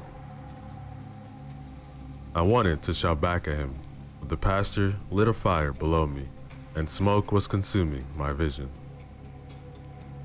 As the flames rose higher, I looked around desperately, trying to get Jacob's attention. I managed to get a look at him. I watched as his face became blank, or he jumped back into reality. His face morphed to show fear as he looked at me. Samantha. It was the last thing I heard before flames were dancing in my face, and everything went black. Now, ladies and gentlemen, is the end of our story. Yo, what is up, everybody? So let's go back again. Another chapter from the story titled Don't Speak of It, written by Sam 1031. Remember to use the links in the description below. Show love to the author. Like, comment, and subscribe. Chapter 3. I woke up to the smell of coffee and the last words I heard last night running through my head. The greatest trick the devil ever pulled was convincing the world he doesn't exist. Not entirely sure who coined the phrase, but it was certainly in the Howling Man episode of The Twilight Zone. And if memory serves me correctly, it was used in that movie called The Usual Suspects. Beth interrupted my trip down movie trivia lane by placing a cup of coffee down in front of me on the coffee table. I thought that putting coffee on a coffee table must be the equivalent of lifting forks with a forklift. My inner monologue is way funnier than my outer one, I thought. Were you able to get any sleep, honey? Actually, I did get a few hours. More than usual, I would say. Oh, that's good to hear. Nothing to worry about, honey. Feeling a little bit better. Might even try to take a nap today. I went through the normal morning routines in an effort to get everyone out of the house so I can begin my investigation. All went as planned as both kids and the wife left the house to begin their day. I immediately went to the backyard to where the garbage cans are to begin my epic duster diving career. To my surprise, when I lifted the lid, the notebook was sitting on top of all of the trash. It was neatly placed, right side up, facing me as I lifted the lid. Odd, I thought, but I also was not looking forward to digging through last night's enchilada leftovers either, so I will take this as a win. I went to the spot in the trees where I thought I saw the creature. Even thinking the word creature brought chills up my spine. From what I could tell, it looks like something was moving around in the trees.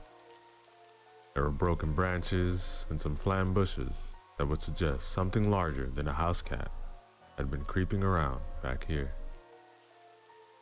Nothing to suggest it had been last night, nor if it was the monster from the drawings.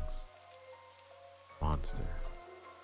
I graduated from creature to monster in mere moments. Maybe I should take that nap, thought to myself. I spent what was left of the morning and the greater part of the afternoon studying each page of the notebook, careful to not overlook any of the notes scribbled around the drawings on the pages.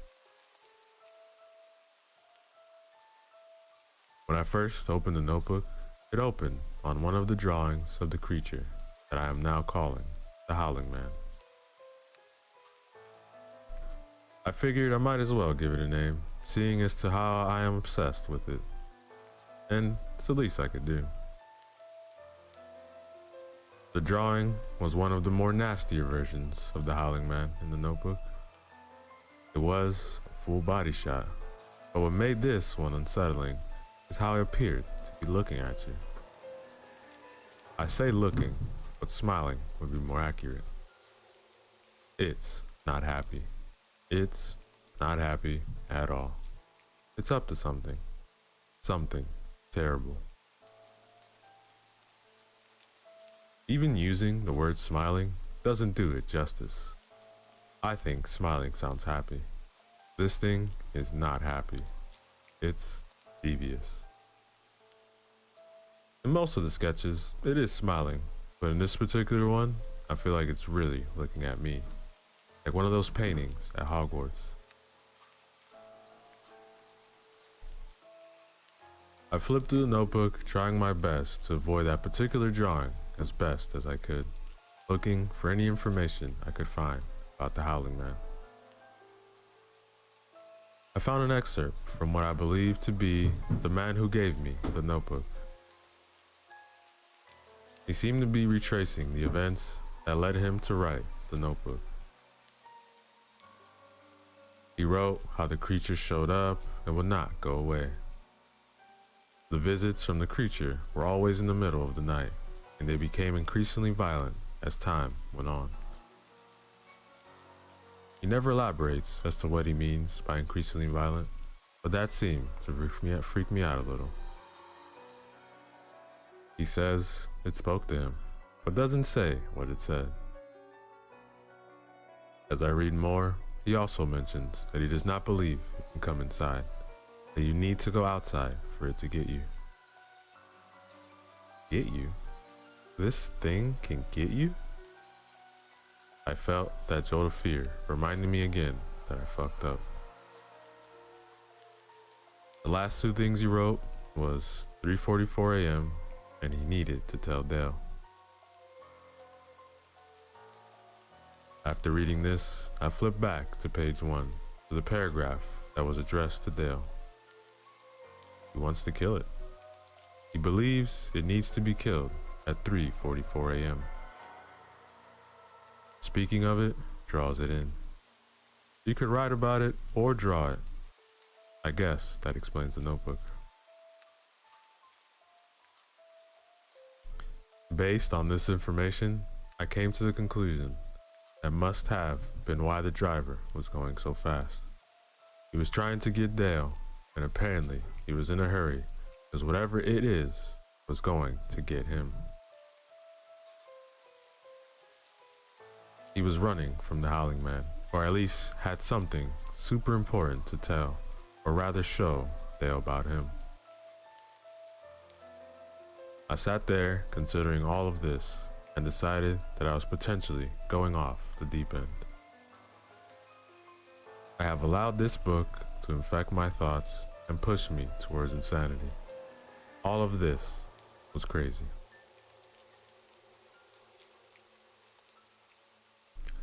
"3:44 a.m. Dale, the notebook, the Howling Man are all the rantings of somebody who obviously had issues, and now those issues are being passed on to me. I will end this once and for all tonight. I will see if the Howling Man returns. If he never shows up, then I will go get help. If he does show up, I will find Dale, deliver the notebook." I set my alarm for 2 a.m. just in case, but I woke up at 1:45. I quietly made my way downstairs and reluctantly made my way into the kitchen to look out the window and into the backyard. I stood in front of the sink, staring down at the tile on the floor, nearly frozen with fear. I did not really want to look into the darkness. I was afraid that it wouldn't be there and I would be certified crazy. I was even more afraid that it would be there.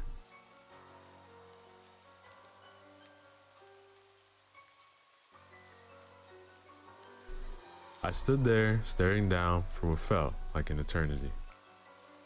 My head became heavy as if gravity was pulling it down toward the ground, preventing me from looking out the window. This was not gravity. It was fear that was gripping my head and preventing it from looking. It took everything inside of me to muster the strength to lift my head up. I could feel the weight of fear pushing my head down, preventing me from looking. I pushed back as hard as I could, lifting my head to my horror. The Howling Man was up against the window, pressing its horrible face against it in the same manner it had the night before. I felt a jolt of fear like a lightning bolt had struck my spine. I staggered backwards against the counter, trying to regain my composure. I could see it now, like really see it. It was worse than any of the drawings could show. Its eyes were solid black and empty. They looked wet as they were shiny from the light reflecting off of them. Its skin was yellowish gray and looked awful. It did not have a nose at all, at least one I could see. It was smiling at me with this horrible grin. Its mouth was oversized and seemed to occupy 2/3 of its face. The sides of its mouth actually passed its eyes, and its teeth were huge and misshapen. Its teeth were not sharp, but they looked like oversized human chompers that were mangled with different sizes ranging from big to huge. Its hair was long and black and it was hard to tell if it was a male or female. I could see its breath fogging up the window and spit from its grinning mouth dripping down its lips. This thing is real, and it's 3 feet away from me. Just then, it stepped back from the window and motioned for me to come outside. I shook my head violently at it, like, fuck no. It immediately moved back to the window. When it moved, it looked disjointed, like it was under a strobe light, and this only added to the horror of looking at it. It kept staring, smiling at me. "What do you want, huh? What do you want? I know you can speak, so speak." To this, the howling man made a clicking sound while shaking his head as if to say it was disappointed in me. The entire time, it never stopped smiling. It finally. Yo, what is up, everybody? Soresco back again. Another chapter from the story titled Don't Speak of It, written by Sam 1031. Remember to use the links in the description below. Show love to the author. Like, comment, and subscribe. Chapter 3. I woke up to the smell of coffee and the last words I heard last night running through my head. The greatest trick the devil ever pulled was convincing the world he doesn't exist. Not entirely sure who coined the phrase, but it was certainly in the Howling Man episode of The Twilight Zone.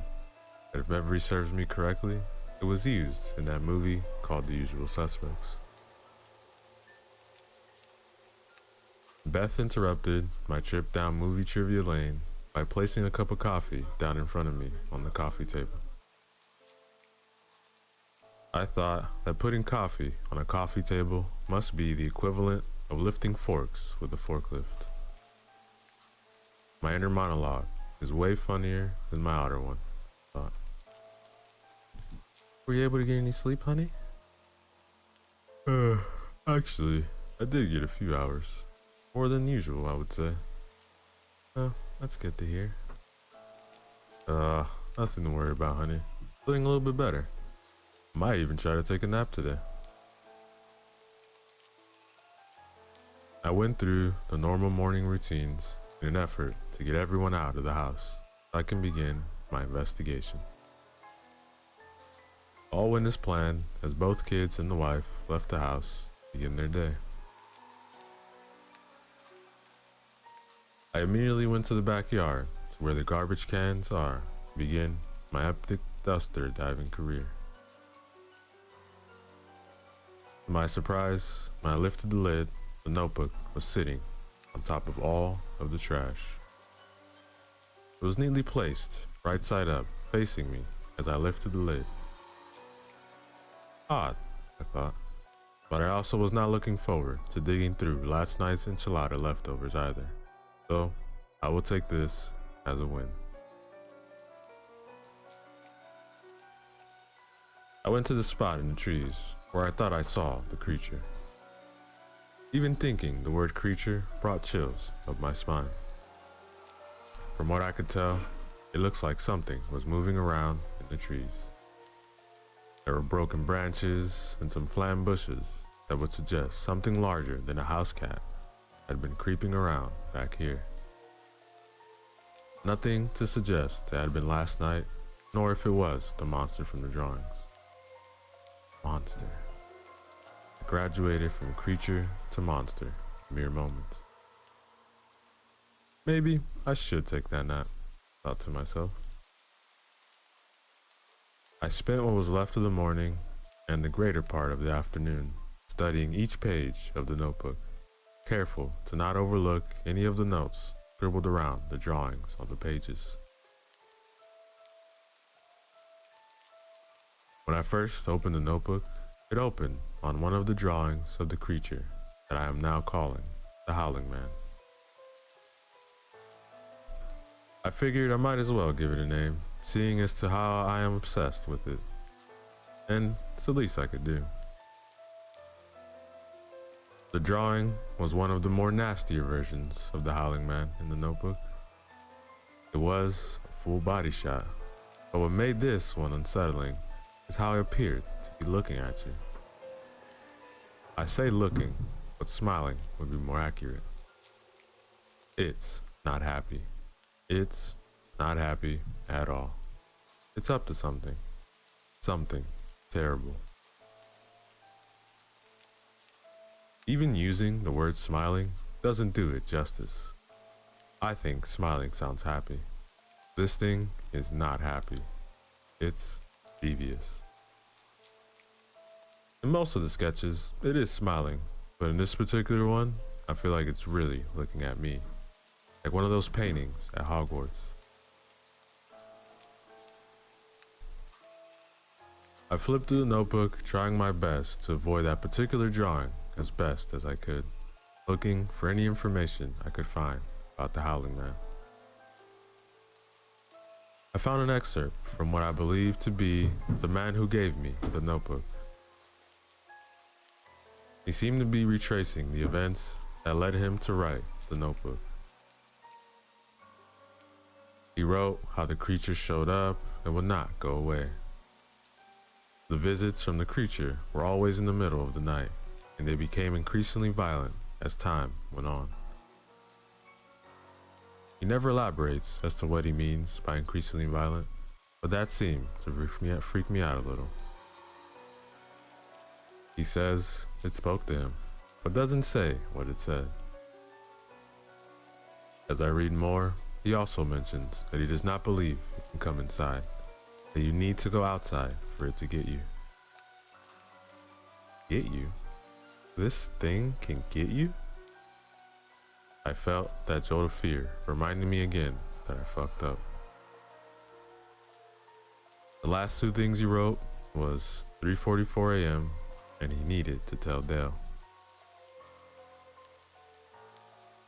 After reading this, I flipped back to page 1, to the paragraph that was addressed to Dale. He wants to kill it. He believes it needs to be killed at 3:44 a.m. Speaking of it, draws it in. You could write about it or draw it. I guess that explains the notebook.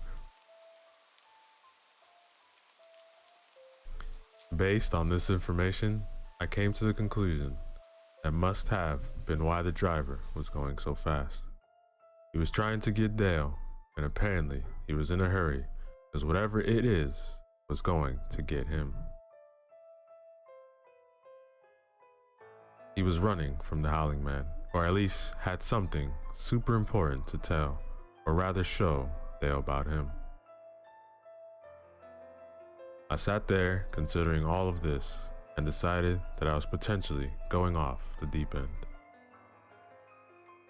I have allowed this book to infect my